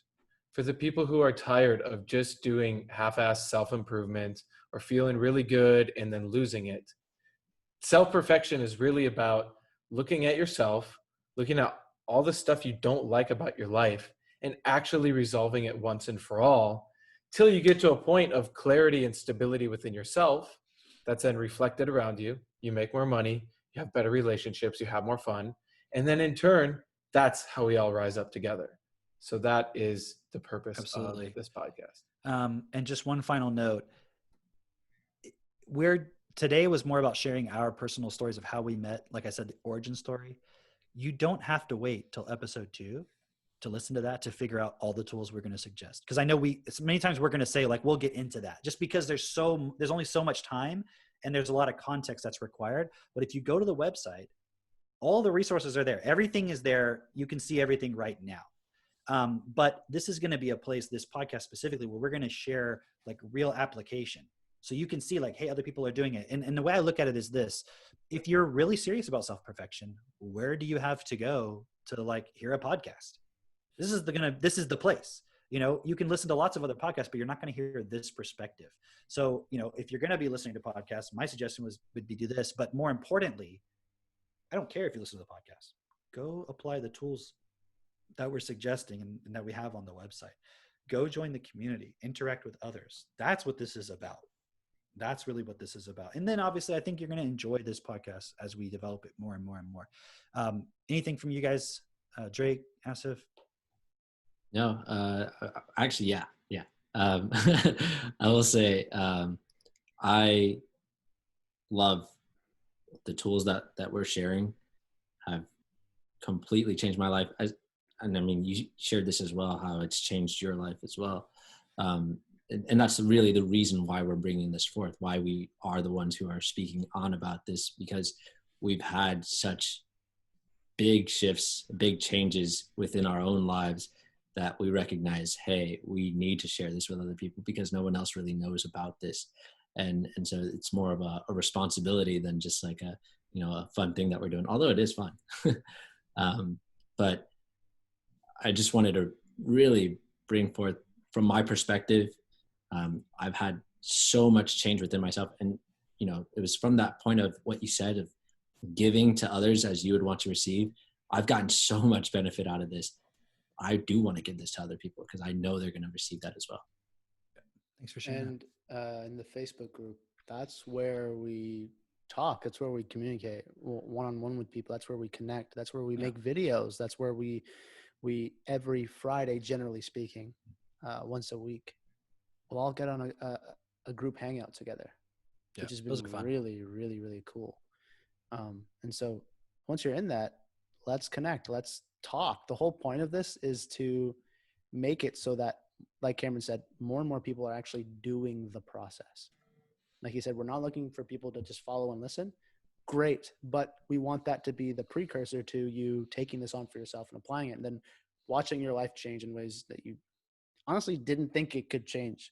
Yeah. There's a lot of things that I use it that I just thought I was going to live like that for the rest of my life, or it's going to be this for the rest of my life. Or, you know, maybe it's something that I might achieve in my life, but maybe like in the latter years when I'm whatever age. But it's like they changed. This is what Mitchell was saying about seeing how fast things can really change, is change in a matter of years, months. And so that's what's available to everybody listening to this. So Mitch, shout out that website one more time. Yeah, www.self-perfected.com. And then from there, you'll have links to everything else. So this was awesome. This is really cool. Yep. The first of many. So we'll look many. forward to seeing you all on the next one. And I guess we'll leave it at that. Take care, everybody. We'll see you on the next one. Bye. Bye, everyone. Bye.